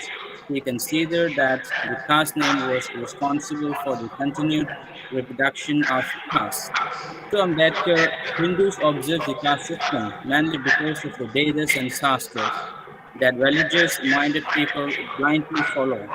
In his work, Annihilation of Caste, he exposed that the depressed classes were not treated as humans and subjugated to Hindu orthodoxy and fanaticism. There was the moral degradation of the depressed classes in India. They were devoid of liberty and equality. The Hindu society will not be developed unless this caste system is wiped out. So he focused on social revolution to bring about a transformation in Indian society. So in order to get the basic rights of the depressed classes, he suggested the establishment of a new social order characterized by the annihilation of caste, intercaste marriage, and intercaste dining. And at the same time, he also condemned the Indian Orthodox system that denies the dignity of women. He stood for the welfare of the women folk. He wanted to protect them from the discrimination of the Hindu social order. So regarding the political ideas, he favored the democratic form of government. He believed that democracy is a form of government that will bring revolutionary changes in socio-political and economic life without bloodshed. So he mentioned that political democracy without social and economic democracy was a double deception. He saw that the discrimination of the depressed classes and women shrunk the value of the democracy. Such inhuman treatment led to the degeneration of the democratic ideals and democratic values. So he wanted to acquire equal status for all human beings. Without social and economic democracy, political democracy will exist only in name and form. Without social reform, the real democratic ideals could not be realized. However, Ambedkar saw many flaws in Indian democracy. He pointed out essential conditions for the successful working of the democracy that practiced in India. Firstly, he said that the real democratic principles should have adhered to constitutional methods. Secondly, liberties should not be confined only to the great men but should be made equal accessible to all. Thirdly, efforts should be made to establish both social and political democracy. So after India achieved independence from the British colonialism, B.R. Ambedkar became the chief architect of the Indian Constitution. Being the chairman of the drafting committee, he introduced the egalitarian ideals like social liberation, economic emancipation, and political advancement of the downtrodden or depressed classes in the Indian Constitution, and therefore his social and political thoughts are engraved in the golden history, in the golden letters of the Indian history. Thank you, sir. Thank you. Thank you very much for expressing your views in a given time. Congratulations on nice presentation of the theme. The next presenter, may I request Manji Lal from Jain Narayan Vyas University, Jodhpur, to present the paper on thoughts of Dr. B.R. Ambedkar on Panchayati Raj institutions. Please. Hello.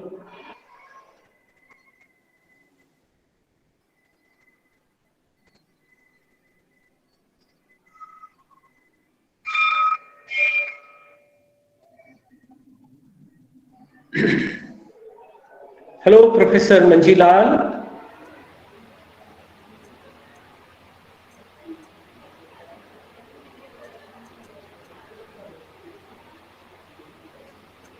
Hello, Professor Manjilal. Manjilal, sir, open your mic. Open your mic first, sir. Yes.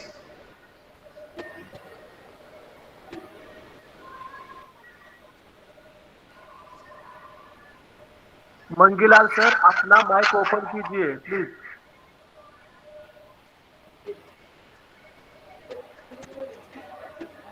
Manjilal sir, please unmute yourself.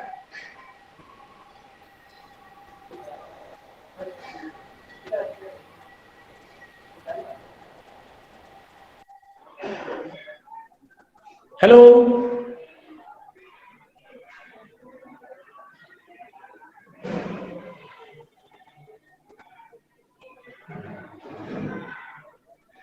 Hello, Mane sir. त्यांचा mic बंद आहे sir, mic चालू करू शकतो. So what can be done? Please open your mic आपका mic बंद है. Hello, Manchilal sir. Please open your mic.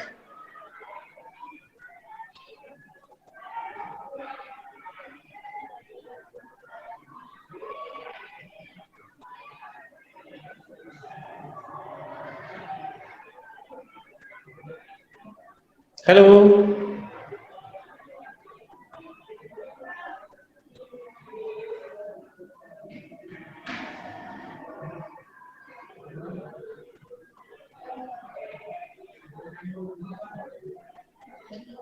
Hello. So, Hello. yes. May I audible, sir? Yes, you are. Thank you, sir. Yes, sir. Jai Bhim, all of you. I am Mangilal, research scholar from Jainarayan Vyas University, Jodhpur, Rajasthan. My research paper title, Thoughts of Dr. B.R. Ambedkar on Panchayati Raj Institutions. My abstract, Panchayats in India have been around since ancient times. How panchayats became a part of the constitution is an interesting story. After independence, the Constituent Assembly was formed in December 1946 to make a new constitution for India. When the resolution on objectives and goals was introduced in the Constituent Assembly, it did not mention the location, role, etc. Constituent Assembly was the location of panchayats in post-independence India. The debate on this issue was incited by Dr. Bhimrao Ambedkar on 4th November 1948, and he quoted a famous statement of Metcalfe and said, "Dynasty after dynasty went on coming. One revolution after village community of India, enemy armies passed by, the villagers locked their cattle in the boundary wall, and the armies left without doing anything. Thus, Panchayati Raj institutions failed to uplift the poor, backward, and downtrodden classes, because in it the supremacy of the upper castes always remained. So Babasaheb Dr. Bhimrao Ambedkar was against these institutions. Dr. Bhimrao Ambedkar's view on Panchayati Raj institution have been mentioned in the present research paper. My keywords: Panchayati Raj institutions, democratic decentralization, political participation, 73rd constitutional amendment, backward and depressed classes reservation.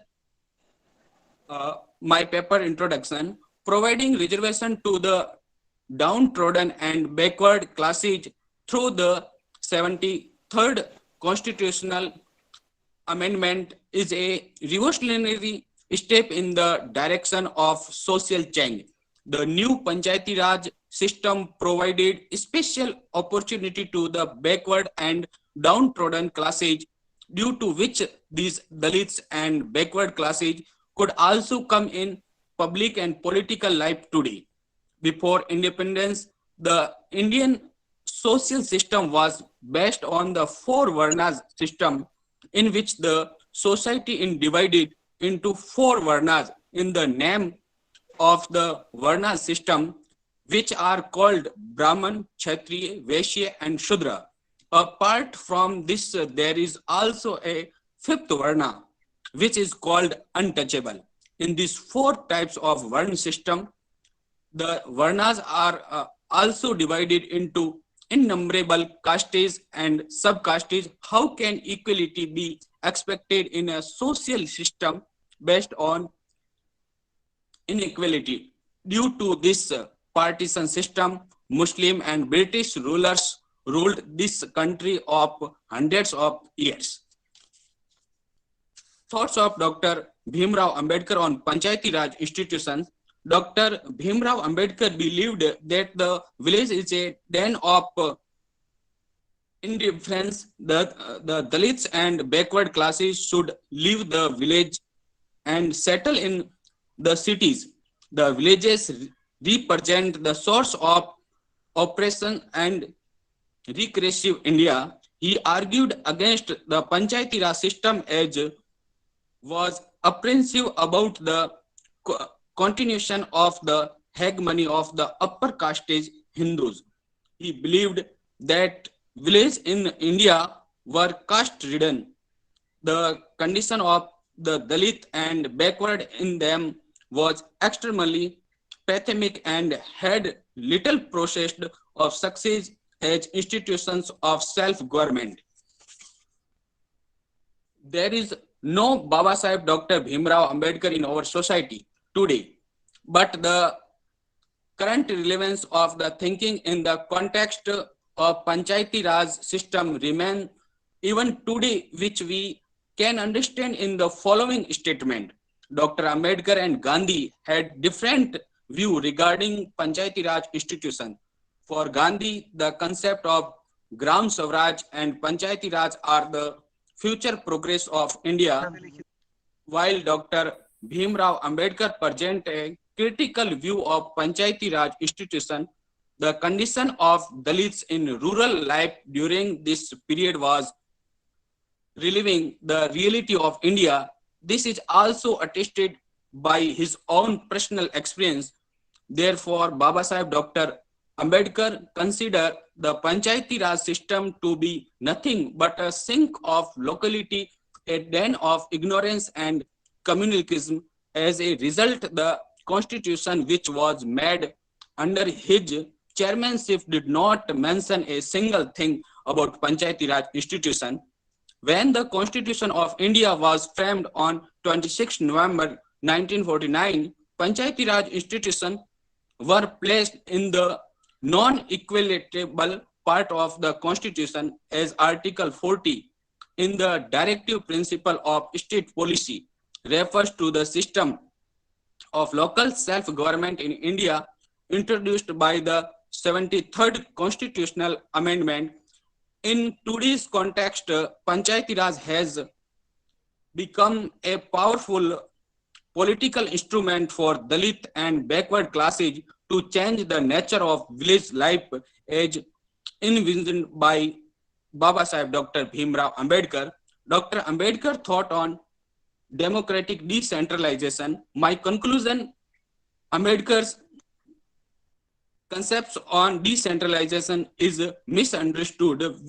He was apprehensive that in a hierarchical society with a high-skewed nature of property and power distribution, vesting more powers at the village level would only continue to exploit the disadvantage the poor. Dr. Ambedkar made a speech in the Bombay President Assembly on 6 October 1932, opposing the introduction the Panchayat bill in the province. He had no objection to the concept of devolution, but he said, I cannot accept the principle of self-government for India until I am satisfied that every self-governing institution has provisions which give special representation to the depressed classes, protect their rights, and until this is done, I fear that it will not be possible for me to classes protect their rights, and until this is done, consent to the first part of the bill, and this can only be achieved through a process of affirmative encouraging action.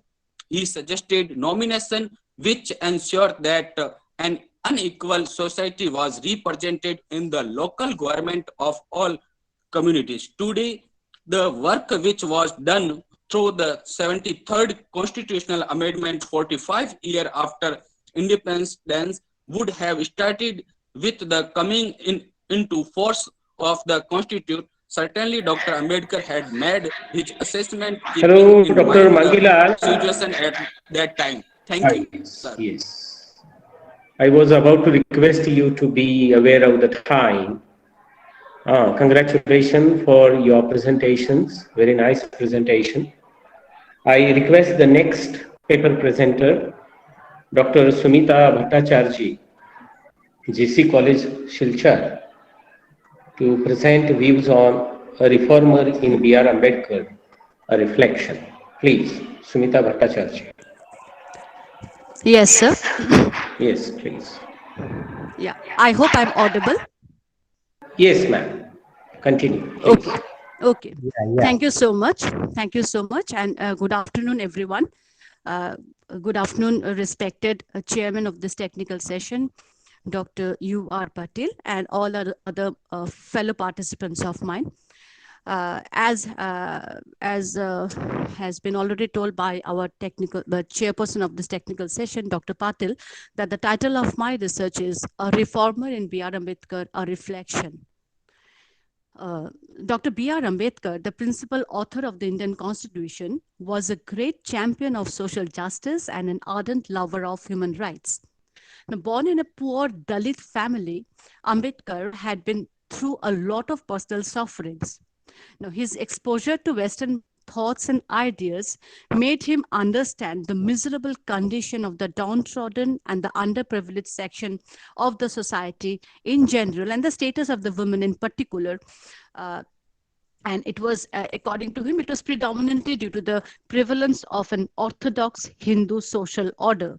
Hence, Ambedkar held that it is only by reconstructing the orthodox Hindu social order on the democratic lines of liberty, equality, and fraternity, that the conditions of everyone in general and the women in particular could be improved and the status elevated. So in his search for the root cause of such miserable plight of the downtrodden and the miserable persons, the women, the lower caste people, what Ambedkar did was that he first severely criticized. He was intensely critical of Manusmriti, the book which was written by Manu. Now, according to Ambedkar, the position of the women in the early part of the Vedic period was very good. They had equal access to education, they had freedom to study the Vedas, they had independence to choose their life partners, right to divorce, and even the right to remarry and the like.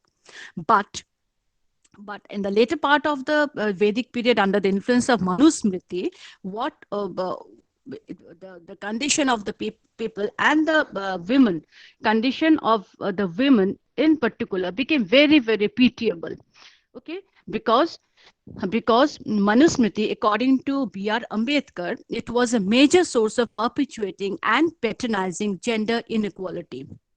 I quote, "Women have no right to study the Vedas," unquote, says Manu. It was also believed that a woman was never fit for independence and that she should remain always under the control of either the father in her childhood, husband in her middle age, and son in her old age. So this was the way he actually wanted to understand, and he also brought forth the causes of such a pitiable condition of the women. And the main cause, according to Dr. B.R. Ambedkar, was the prevalence of the orthodox Hindu social order, and he was very, very critical of, and he wanted to change that. So after an extensive study of the Hindu Shastras and the Smritis, Dr. B.R. Ambedkar wrote prolifically to bring out and expose to the world the inherent flaws of the Hindu social order.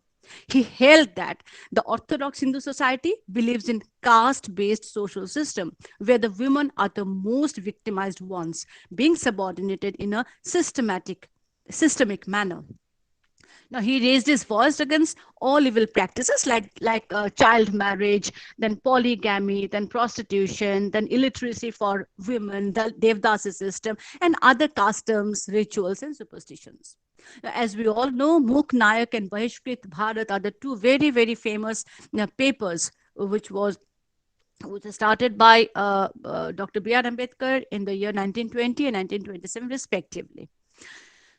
Now, these also became a platform for the women to protest against the gender inequality. Other important treatises of Ambedkar include the Women and the Counter-Revolution, the Rise and Fall of the Hindu Women, Castes in India, the Mechanism, Genesis and Development, and where he encountered and where he was very, very critical of the Hindu Shastras and the Hindu tradition, and so to say, the entire Hindu social order.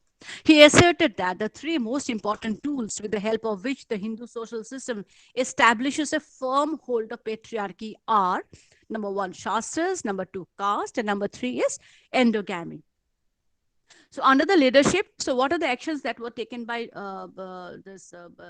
Ambedkar? Now we are going to highlight on those things. Now under the leadership of Ambedkar, the women folk were greatly encouraged and they began joining various organizations during the 1920s, 1930s and the 1940s. 1920s, they launched movements demanding their just rights as a mark of protest against all sorts of exploitation and discrimination meted out to them in the name of Hindu Shastra and Dharma Shastra, as preached and propagated in the Manusmriti.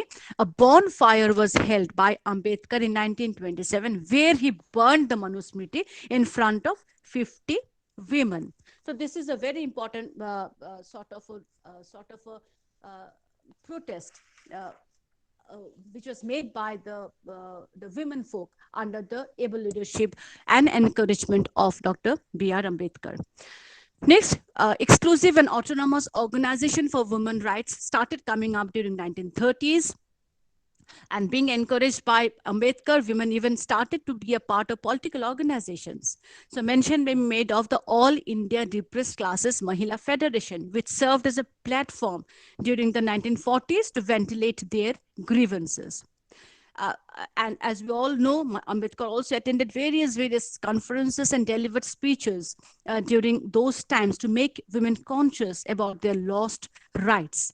Various constructive steps were taken by him towards women empowerment so that they could reinvent their social rights.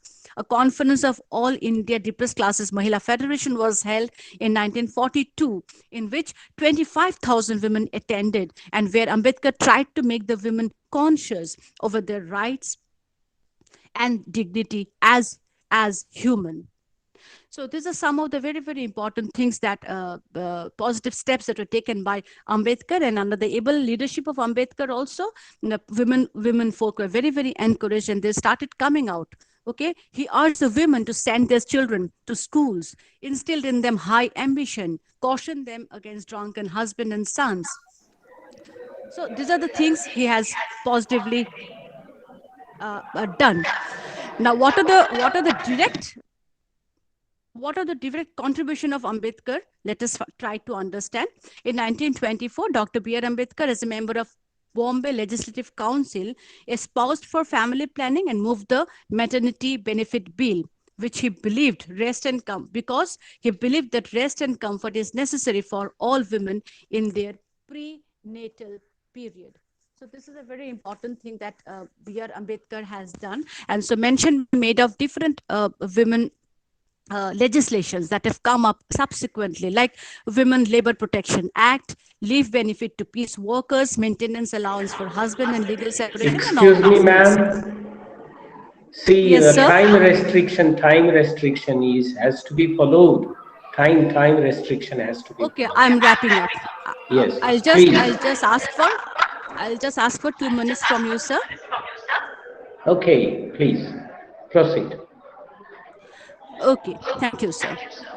So in this respect, I'll also mention a significant contribution of Ambedkar was the passage of Hindu Code Bill. Okay, actually, Hindu Code Bill could not be passed during his time. He resigned from that, and ultimately, the Hindu Marriage Act of 1955, the Hindu Succession Act of 1956, the Hindu Minority and Guardian, and so on, and some different acts were passed, basing on Ambedkar's Hindu Code Bill. The last portion, just one minute.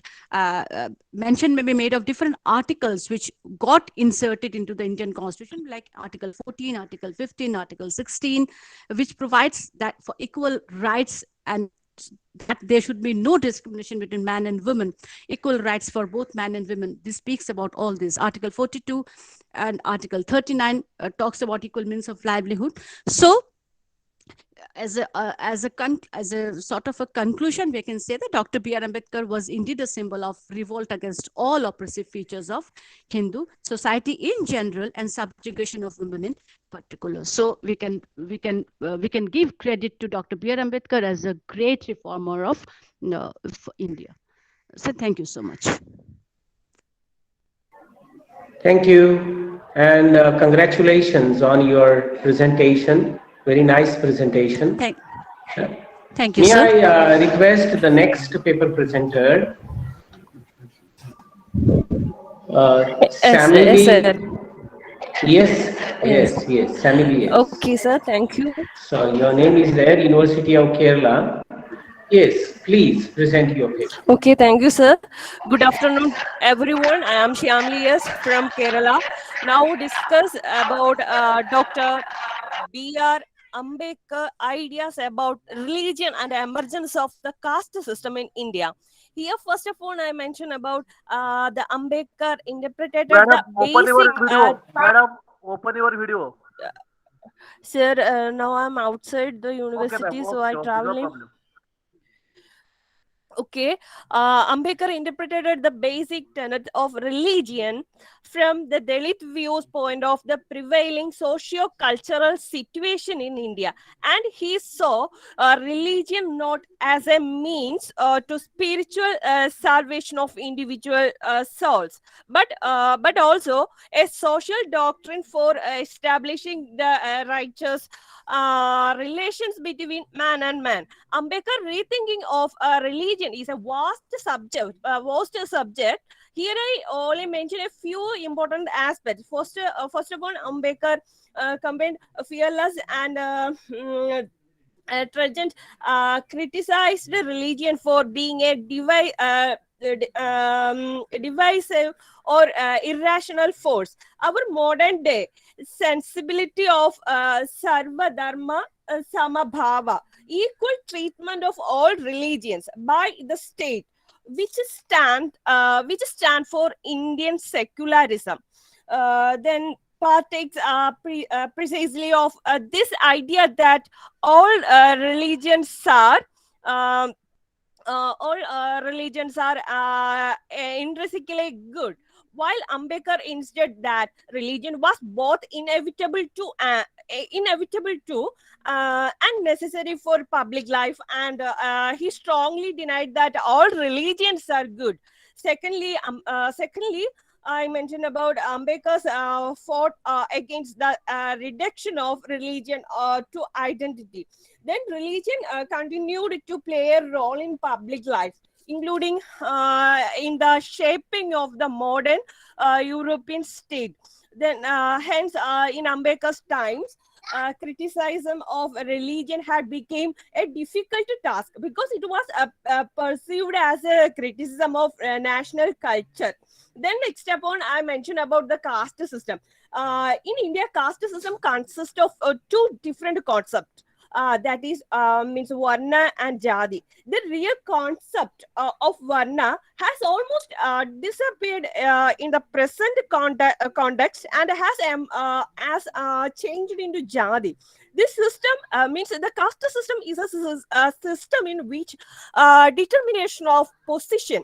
Okay, then the rights and duties of an individual is done on the basis of the birth of such individuals in a particular group. Then due to the caste system, several evils prevails in the society. Then under caste the system, and individual is compelled to follow the caste occupation. It's a very important one. It's a follow the caste occupation, and caste system lead to untouchability. It restricted the growth of brotherhood among people, and also it hurt of national unity, and create obstacles to social progress. The system denies equal right to individual. Then the origin of the caste system, it is difficult to difficult to establish as to when the caste system originated. But there is no doubt that the institution of caste for the convenience of the ruling class, leading to successful administration by them. Okay, sir, let us conclude my words. When Ambedkar criticized Hinduism, many of his contemporaries, including Gandhi, because it appeared to be also a criticism of Indian nationalism, and he openly stated that a nationalism that excluded and persecuted a large section of the nation's people, namely the untouchables, was hardly a nationalism worth its name. The system, means the caste system, did not come into existence all of a sudden or at a particular date. It is the result of the long process of social evolution. A number of factors played their part in the development of the present caste system, like hereditary occupation, the desire of the Brahmins to keep themselves pure, lack of rigid, then unitary control of the state, and the unwillingness of rulers to enforce a uniform standard of law and customs, and the readiness to recognize the varying customs of different groups as well valid. Okay, finally, I heartfelt thanks to the organizer members and eminent personalities of international conference, and to sir for giving me the opportunity to make a paper presentation. Thank you. Thank you for presenting your views in given time. Now, may I now request Dr. Farida Ghani, Justice Bashir Ahmed Said College for Women, to present her views on Dr. B.R. Ambedkar and temple entry issue, religion in question. Please, you are given 5 minutes. Okay, so sir. Please be aware of that. Yes, thank you. Thank you. Definitely, sir. Thank you for giving me the opportunity, the organizer, and I'm very thankful for your institution and everything, sir. So, being as a Tamil Nadu, I came from that to present my view, Dr. B.R. Ambedkar, temple entry issue and religion in the question. So, in 20th century, my charge is very low, sir. If it is cut off, please bear me. My phone battery is very low, sir. Organizer. If it is cut off, please bear me. Okay. Can you hear me, sir? Yeah. Thank you. It is the 20th century witness. Many movements have started. So I'm going to take up in 1930, the action of Mahatma Gandhi is also a turning point, is known as a Satyagraha. So same that year, it is the set of passive residents the same year, 10 days before, a Dandi March of Gandhiji, Dr. B.R. Ambedkar, a healer of the untouchable, launched the temple entry movement at Nasik. I'm taking up one temple entry incidents in this paper research. So you all know that the philosophy of Dr. B.R. Ambedkar, he was a very talent and determination, personality, and marked a struggle through the every hurdle it can be in this. So he has a barrier the life in the caste system adapted by the Hindu society. Ambedkar is a champion of the broken man in terms of Indian untouchables also. The 3 words of Rousseau, equality, liberty, fraternity, are revolutionary France in 1789. The Ambedkar was very much influenced by his Rousseau, the 3 words, and justice based on his only the thought of equality in the human being. Gandhiji was described as a fearless and fearless. Abolishing the caste system announced the demolishing every foundation of Hinduism. So innovations of Hinduism, a great change in this he was founded in that Hindu society. He was a great personality of beloved movements. His concept of freedom concept of Dalit and demand of drinking water in the public were just a Dalit of the public roads and transports and the schools and everything.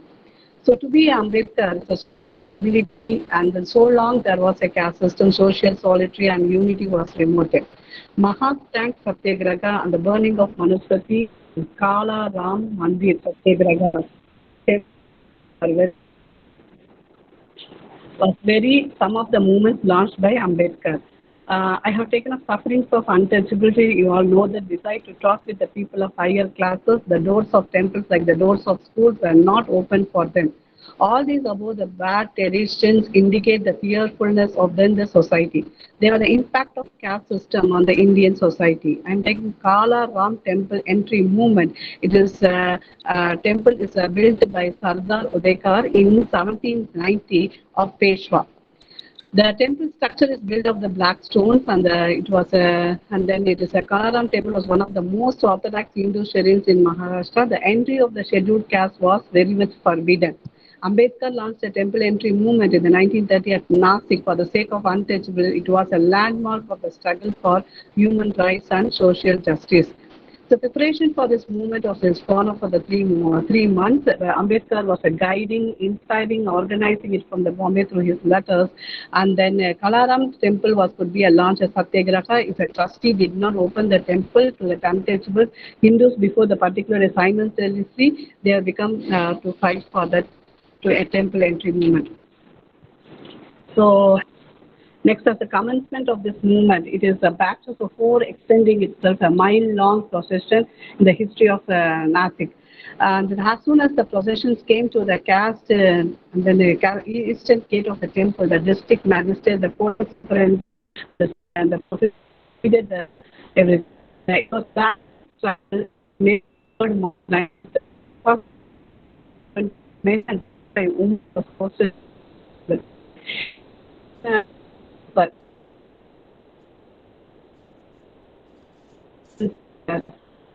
the gate closed. Leaders behind the closed doors to find a way out of this statement.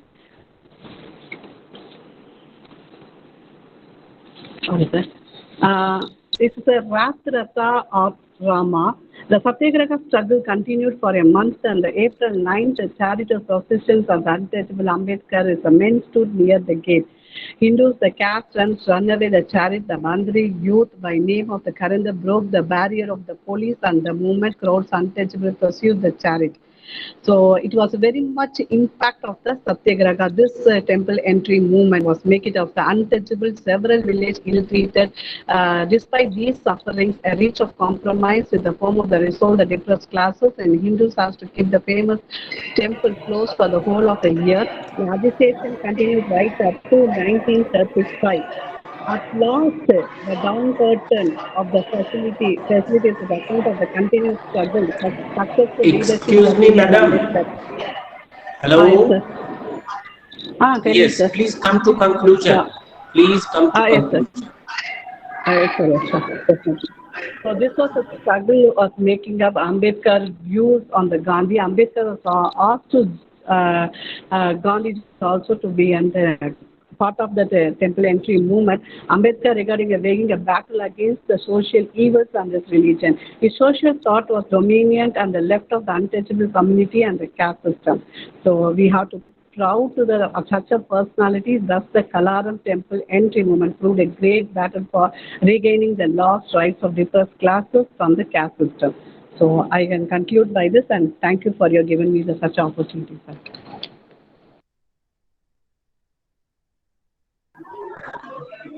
Thank you very much. Now, may I call the last paper presenter, Dr. Sureka Piglani, GUPC College, Bareilly, to present her views on Ambedkar का आर्थिक चिंतन एवं वर्तमान में उसकी प्रासंगिकता. Please. Hello. Am I audible, sir? Yes. Continue, please. Okay. A very good afternoon, everyone. आज का मेरा शोध पत्र का शीर्षक है डॉक्टर अंबेडकर का आर्थिक चिंतन एवं वर्तमान में उसकी प्रासंगिकता. Bharat Ratna doctor B R. अंबेडकर भारतीय संविधान के निर्माण में महत्वपूर्ण भूमिका निभाने के साथ साथ एक महान राष्ट्रवादी, राजनीतिक चिंतक, अर्थशास्त्री, विधिवेत्ता, शिक्षाविद और समाज सुधारक भी थे. हम सभी जानते हैं कि उनकी शिक्षा विश्व की श्रेष्ठतम विश्वविद्यालयों से अर्थशास्त्र विषय पर ही हुई है। अर्थशास्त्र पर उनका चिंतन मौलिक था और इस क्षेत्र के विभिन्न पहलुओं पर उनके शोध उल्लेखनीय थे, लेकिन फिर भी एक अर्थशास्त्री के रूप में उनकी चर्चा कम होती है। आर्थिक जगत में उनके द्वारा किए गए योगदान को हम दो रूपों में देख सकते हैं। पहला, उनके द्वारा किया गया शैक्षणिक योगदान, और दूसरा, स्वतंत्रता प्राप्ति के बाद एक प्रशासक के रूप में किए गए उनके योगदान। अगर हम उनके शैक्षणिक योगदान की बात करें तो आर्थिक जगत में उनके योगदान में 3 शोध पत्र अत्यंत महत्वपूर्ण हैं। उन्होंने अपने पहले शोध पत्र ईस्ट इंडिया कंपनी का प्रशासन और वित्तीय प्रबंध में ब्रिटिश सरकार की गलत और भेदभावपूर्ण नीतियों के द्वारा भारतीय जनता के शोषण को ठोस तर्कों के आधार पर साबित किया है। इसके बाद 1917 में उन्होंने कोलंबिया विश्वविद्यालय में ब्रिटिश भारत में प्रांतीय वित्त व्यवस्था नामक शोध प्रबंध प्रस्तुत किया, जो बाद में एक पुस्तक के रूप में भी प्रकाशित हुआ। इस पुस्तक का लोक वित्त के क्षेत्र में महत्वपूर्ण योगदान है और विशेष रूप से संघीय वित्त के क्षेत्र में। इस पुस्तक में केंद्र और राज्यों के वित्तीय संबंधों के विषय में जो विचार व्यक्त किए गए हैं, उसे स्वतंत्रता प्राप्ति के बाद भारत में केंद्र और राज्यों के आर्थिक संबंधों की रूपरेखा तैयार करने के दृष्टिकोण से अत्यंत प्रासंगिक माना जाता है। कई विद्वानों का मानना है कि भारत में वित्त आयोग के गठन का बीज डॉक्टर अंबेडकर की इसी पुस्तक में निहित है। एक अर्थशास्त्री के रूप में डॉक्टर अंबेडकर की सबसे चर्चित पुस्तक रुपए की समस्या, उद्भव एवं समाधान है, जो 1923 में प्रकाशित हुई थी। भारतीय रिजर्व बैंक की अभिकल्पना, रूपरेखा, कार्यशैली और नियम सभी कुछ अंबेडकर की इसी पुस्तक पर आधारित हैं। इसके अलावा कृषिगत समस्याओं के समाधान के लिए इंडियन इकोनॉमिक सोसाइटी के जर्नल में प्रकाशित उनका लेख भारत में छोटी जोतें और उनका उपचार आज भी सार्थक है। कृषि जोतों की समस्या के अतिरिक्त उन्होंने कृषि क्षेत्र में छिपी हुई बेरोजगारी, जिसे हम अदृश्य बेरोजगारी भी कहते हैं, की अवधारणा को उस समय स्पष्ट किया था जब संपूर्ण विश्व में इस अवधारणा के संबंध में कोई स्पष्ट विचारधारा भी निर्मित नहीं थी। इस छिपी हुई बेरोजगारी को दूर करने के लिए उन्होंने औद्योगिकरण को बढ़ावा देकर कृषि में लगी अतिरिक्त श्रम शक्ति को सार्थक रोजगार प्रदान करने का सुझाव दिया था। एमएस स्वामीनाथन कमीशन की सिफारिश आने के दशकों पहले उन्होंने सुझाव दिया था कि कृषि उपज का न्यूनतम समर्थन मूल्य लागत से कम 50% अधिक होना चाहिए। स्वतंत्रता के बाद एक प्रशासक के रूप में भी उनका योगदान अत्यंत सराहनीय रहा है। उनकी गहरी आर्थिक सूझबूझ का लाभ देश को मिला है। श्रम कानूनों से लेकर नदी घाटी परियोजनाओं और देश के अधिकांश हिस्सों में बिजली पहुंचाने के आवश्यक बुनियादी ढांचे के विकास जैसे कई महत्वपूर्ण कार्य डॉक्टर अंबेडकर के निर्देशन में पूरे हुए हैं। उनका मानना था कि देश के औद्योगिक विकास हेतु पर्याप्त और सस्ती बिजली उपलब्ध कराना आवश्यक है। साथ ही गरीबी उन्मूलन, शिक्षा, औद्योगिकरण और बुनियादी सुविधाओं की जरूरत जैसे कई महत्वपूर्ण विषयों पर देश को डॉक्टर अंबेडकर के अनुभव और एक अर्थशास्त्री के रूप में उनके ज्ञान का लाभ मिला है। इस प्रकार डॉक्टर अंबेडकर ने वित्तीय विषयों पर जो लिखा है वो मौद्रिक सिद्धांतों पर उनके मूल लक्ष्यों और ऐसे निष्कर्षों तक पहुंचना था जो व्यवहारिक और लोकहितकारी दोनों हों। निष्कर्ष के रूप में हम कह सकते हैं कि डॉक्टर अंबेडकर का पूरा जीवन एक महागाथा है। अर्थशास्त्री के रूप में उनके योगदान को एक लेख के रूप में आंकना असंभव है। डॉक्टर अंबेडकर की गुरुता को स्वीकार करते हुए नोबेल पुरस्कार विजेता अमर्त्य सेन ने कहा था कि अंबेडकर अर्थशास्त्र के क्षेत्र में मेरे आदर्श हैं। उन्हें जो भी मान सम्मान मिला है वो उससे कहीं ज्यादा के हकदार है। अर्थशास्त्र के क्षेत्र में उनका योगदान बेहद शानदार रहा है। उसे हमेशा याद किया जाना चाहिए। Thank you sir. बहुत शुक्रिया डॉक्टर सुरेखा पिपलानी जी। आपने वक्त में दिए गए वक्त में आपका जो विचार है डॉक्टर अंबेडकर के आर्थिक चिंतन और उनका वर्तमान में उनकी प्रासंगिकता जो है उस पर आपके विचार यहाँ पे you presented your thoughts. Now I present my views on presentation. So as the chairperson of this technical session, I congratulate the organizers, Principal of Chhatrapati Shivaji College, Kalamb, the other office bearers or members of the organizing committee for successfully organizing this multidisciplinary online international conference on Mahatma Phule, Rajarshi, Shahu, Maharaj, and Dr. B.R. Ambedkar, thoughts and works. I express my warm greetings to all the participants here who have gathered on these virtual days. Actually, when I listened to the presentations, we need to break the ideologies. Ideologies are the patterns of life that we live. The way we live life, that's what ideologies mean.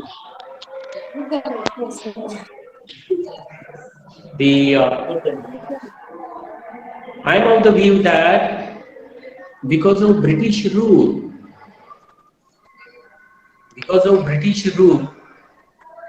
we have whatever life today. Today, whatever life that we have is because of British rule. If British hadn't come to India, and if British hadn't made these social reformations, educational reformations, then we wouldn't have enjoyed what we live today. We wouldn't have Mahatma Phule, we wouldn't have Rajarshi, Chhatrapati Shahu Maharaj, and we wouldn't have the champion of all the reformations, Dr. Bhimrao Ambedkar. So we must thank her.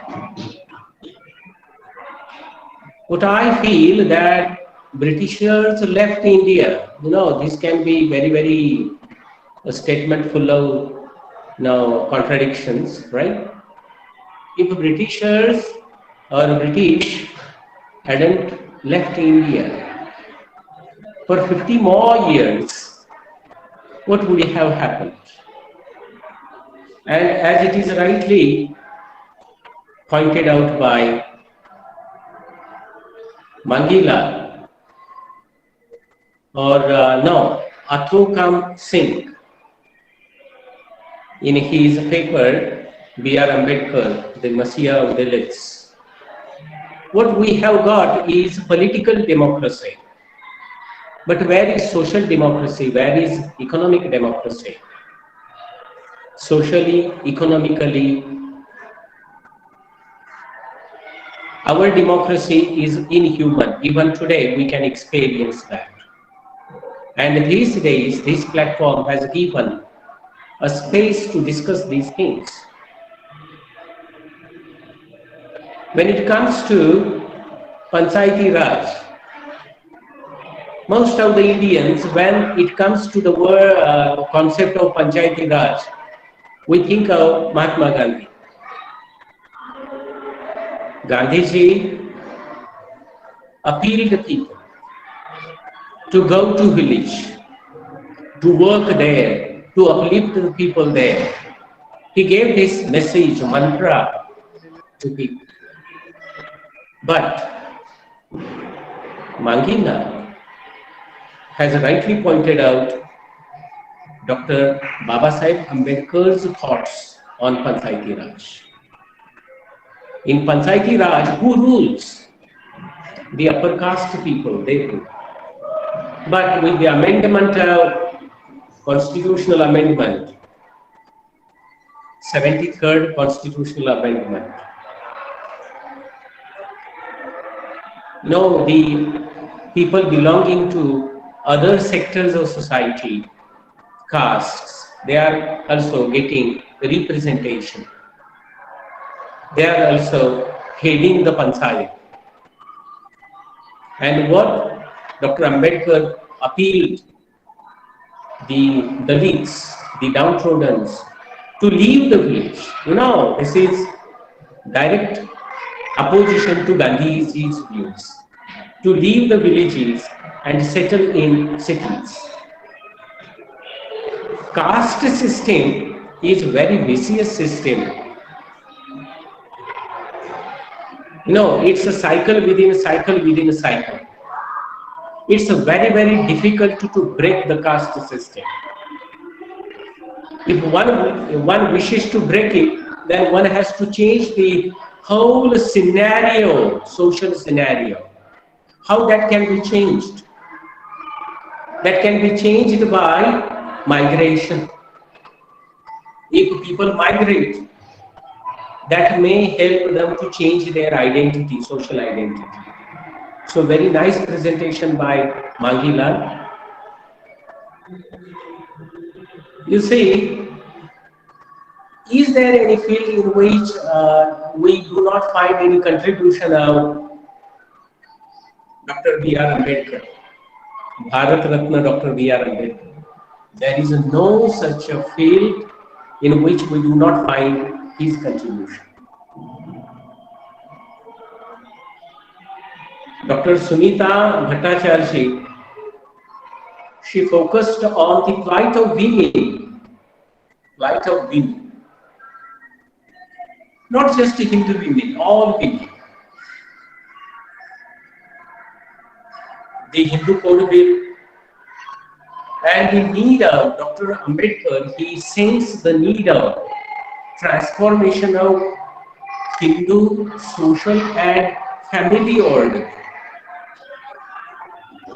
She has rightly pointed out how Dr. Ambedkar was critical of Manu Smriti and how he burned Manu Smriti publicly. He turned every table, not stone, every table to bring out women from the pitiable and unbearable plight. Very nice presentation, Dr. Bhattacharya. See, the religion. What is religion? What is religion? As I began in the beginning, as I told you, religion is a way of life. But it's not way of living, just a way of living. It is a means of establishing roles, various roles. Religion assigns roles to its members. So religion is a kind of constitution, but it is an unjust constitution. And Dr. Babasaheb Ambedkar, he stood against this unjust constitution. He stood against casteism, because religion divided society into varnas, castes, as per occupation. And you see, Dr. Babasaheb Ambedkar's contribution in establishing modern India. So nationalism can be ingrained here if we keep away religion. Otherwise, the nationalism that Dr. Ambedkar expected will never be attained in India. Thank you. Thank you, Samili. So, Dr. Farida Ghani, she brought to memory the Kalaram temple.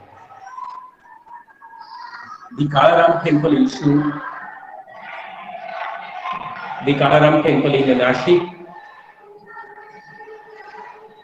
And really, the religion comes into question then. What are the principles on which a religion stands? What is the foundation of the religions? Is discrimination the foundation of religion?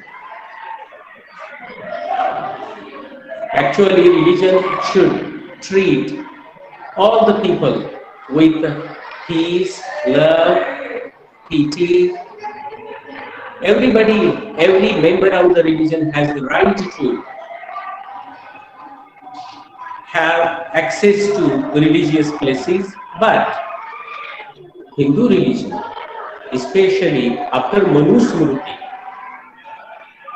exploited, oppressed the downtrodden, and Dr. Babasaheb Ambedkar raised his voice, and he even started various movements to stop all these inhuman traditions and conventions in Hindu religion. Then Dr. Pipalani, she presented Dr. Babasaheb Ambedkar's contribution in economic sector. So money, paisa, rupaya.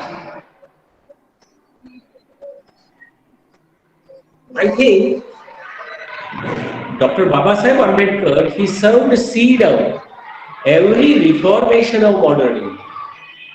He was an economist, he was a socialist, he was a political thinker, and in each and every field he contributed, and his contribution was, very noteworthy. It cannot be ignored. So what I feel, personally, what I feel here, we talk about Hercules. So if somebody does something very, very difficult, it is said that he did the Herculean task. But even such metaphors are also insufficient in order to, because it is a matchless contribution. Dr. Babasaheb Ambedkar's contribution is matchless. No, it is sensitivity blended with sensibility. Whatever that he did, he was sensitive to all the problems in all the sectors of society, and he tried to give solutions, sensible solutions to all these problems.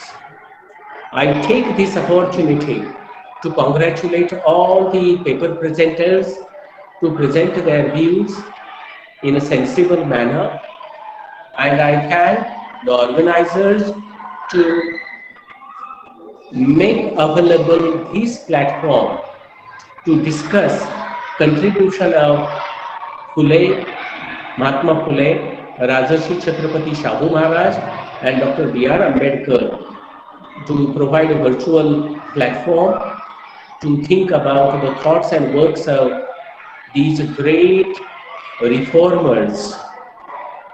I thank Dr. Santosh Mane sir for giving me the opportunity to chair the session. Thank you very much. Thank you, sir. Hello. Yes, thank you very much. Sir, you have shared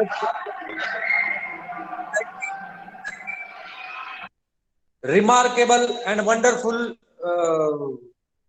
this technical session. You presided it. I think it is too late.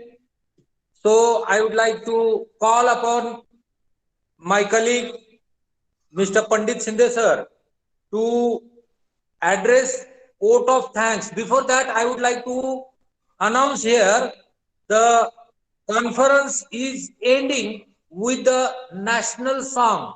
So after the vote of thanks, everyone will stand up on his place, and then we shall sing a national song, and then it will be the end of conference. So, Mr. PM Sinde sir, please. Okay. Hello. Yes, yes. Good afternoon, everyone.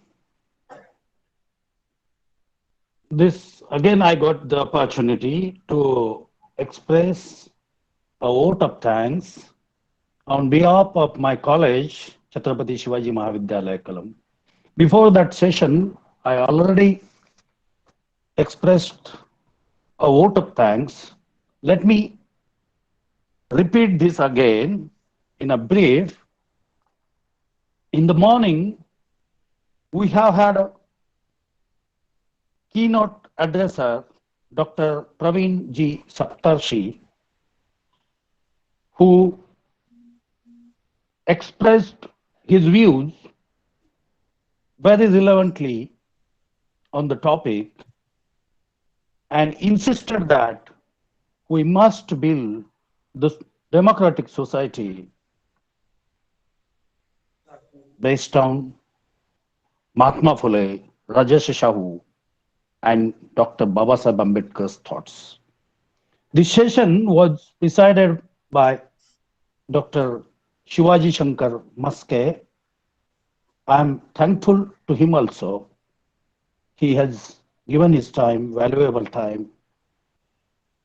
And the next session, I'm going to express my deep gratitude to Dr. Jaikumar Shinde, Associate Professor of Economics, Government First Grade College, Untitled District, Bidar, Karnataka, India. He also expressed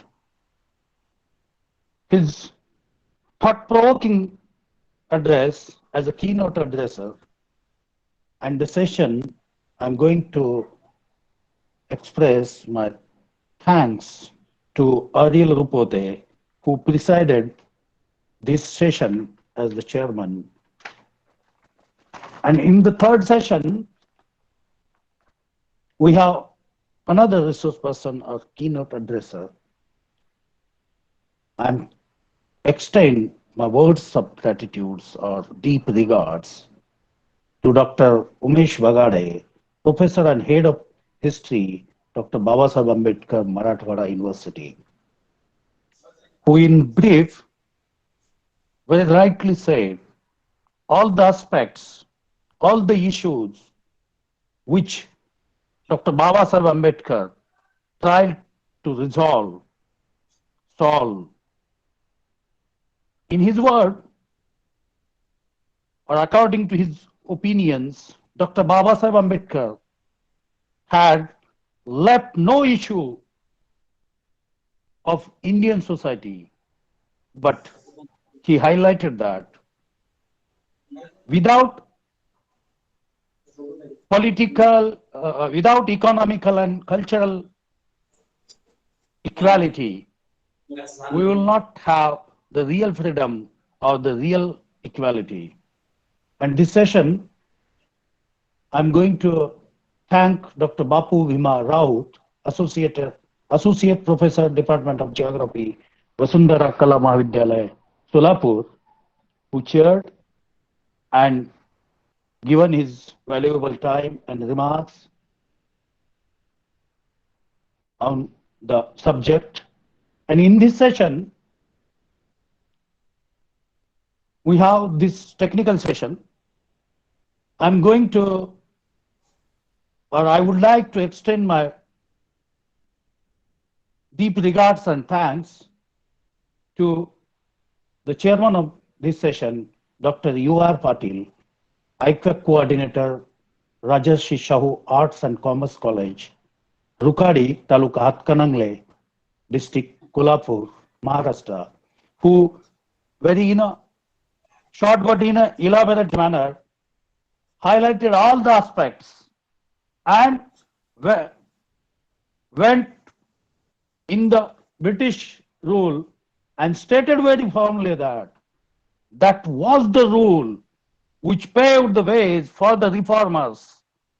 If he hypothetically answered, if we were governed by our people, what would have happened with us is the question, is the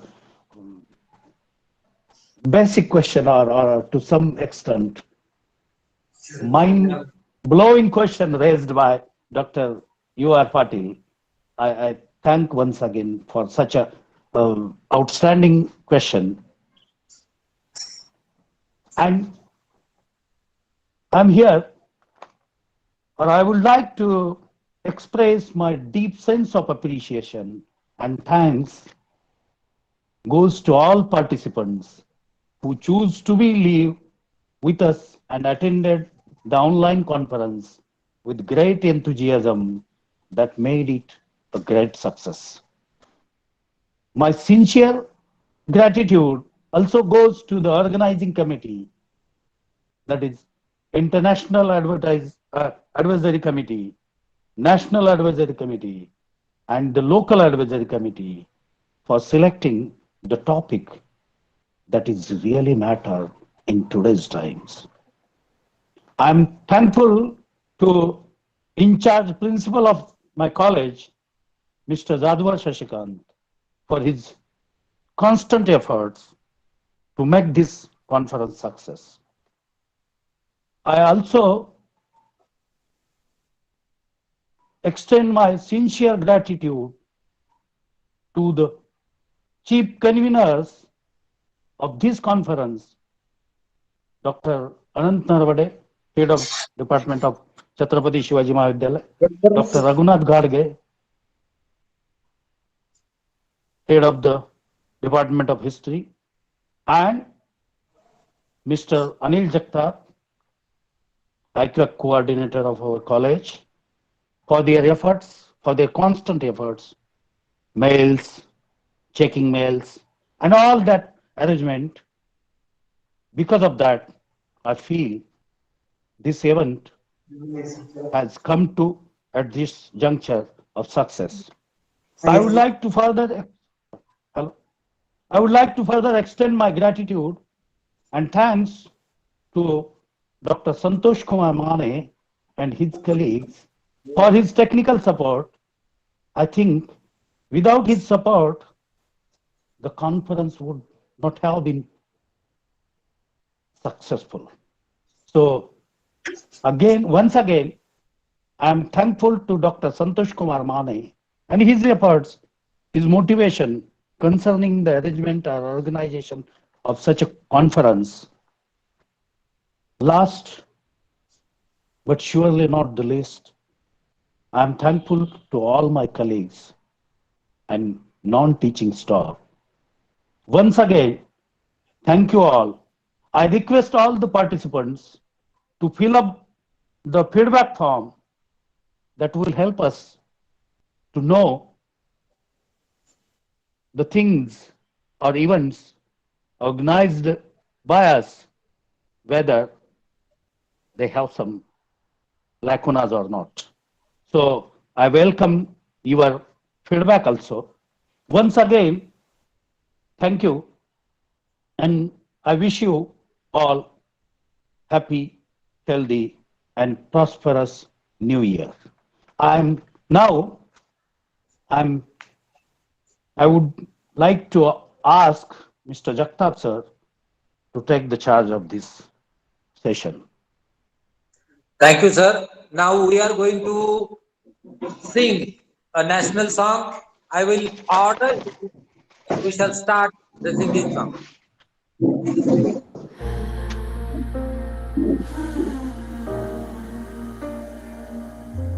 Jana Gana मन अधिनायक जय हे भारत भाग्य विधाता पंजाब सिंध गुजरात मराठा द्राविड़ उत्कल बंग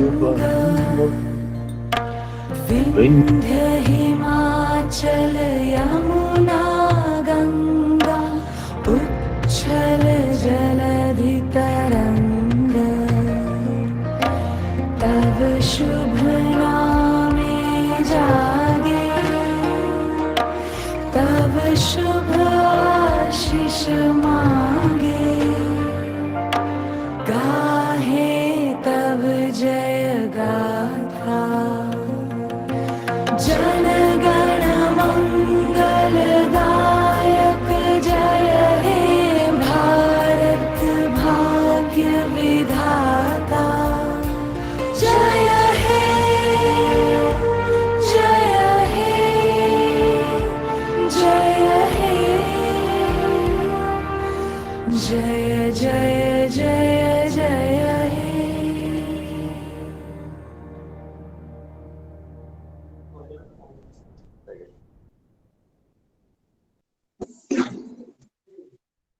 Thank you, sir. Thank you.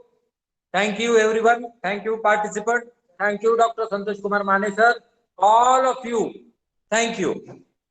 Hello. Thank you, sir. Hello. May I ask? Thank you, sir. May I ask two things? Two queries. Yes, ma'am. Yeah, I just wanted to know. Firstly, I wanted to know that I hope you are giving certificates to the paper presenters.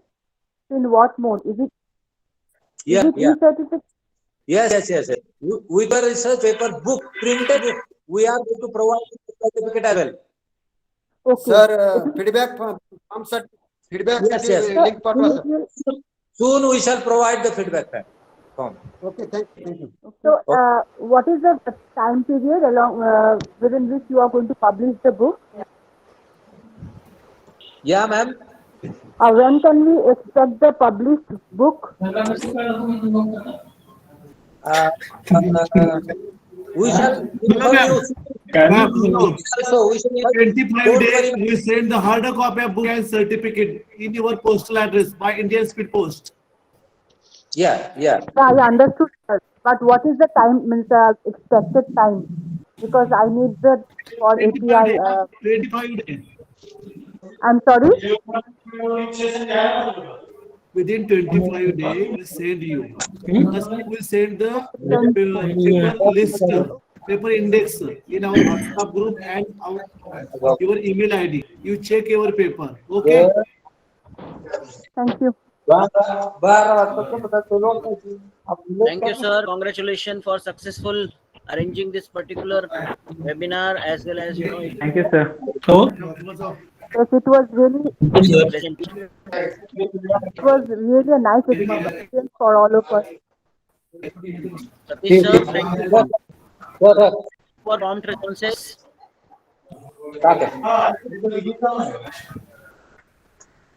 Mane sir. Hello. We leave the meeting? Yes, sir. Yes. Hello, Santosh sir.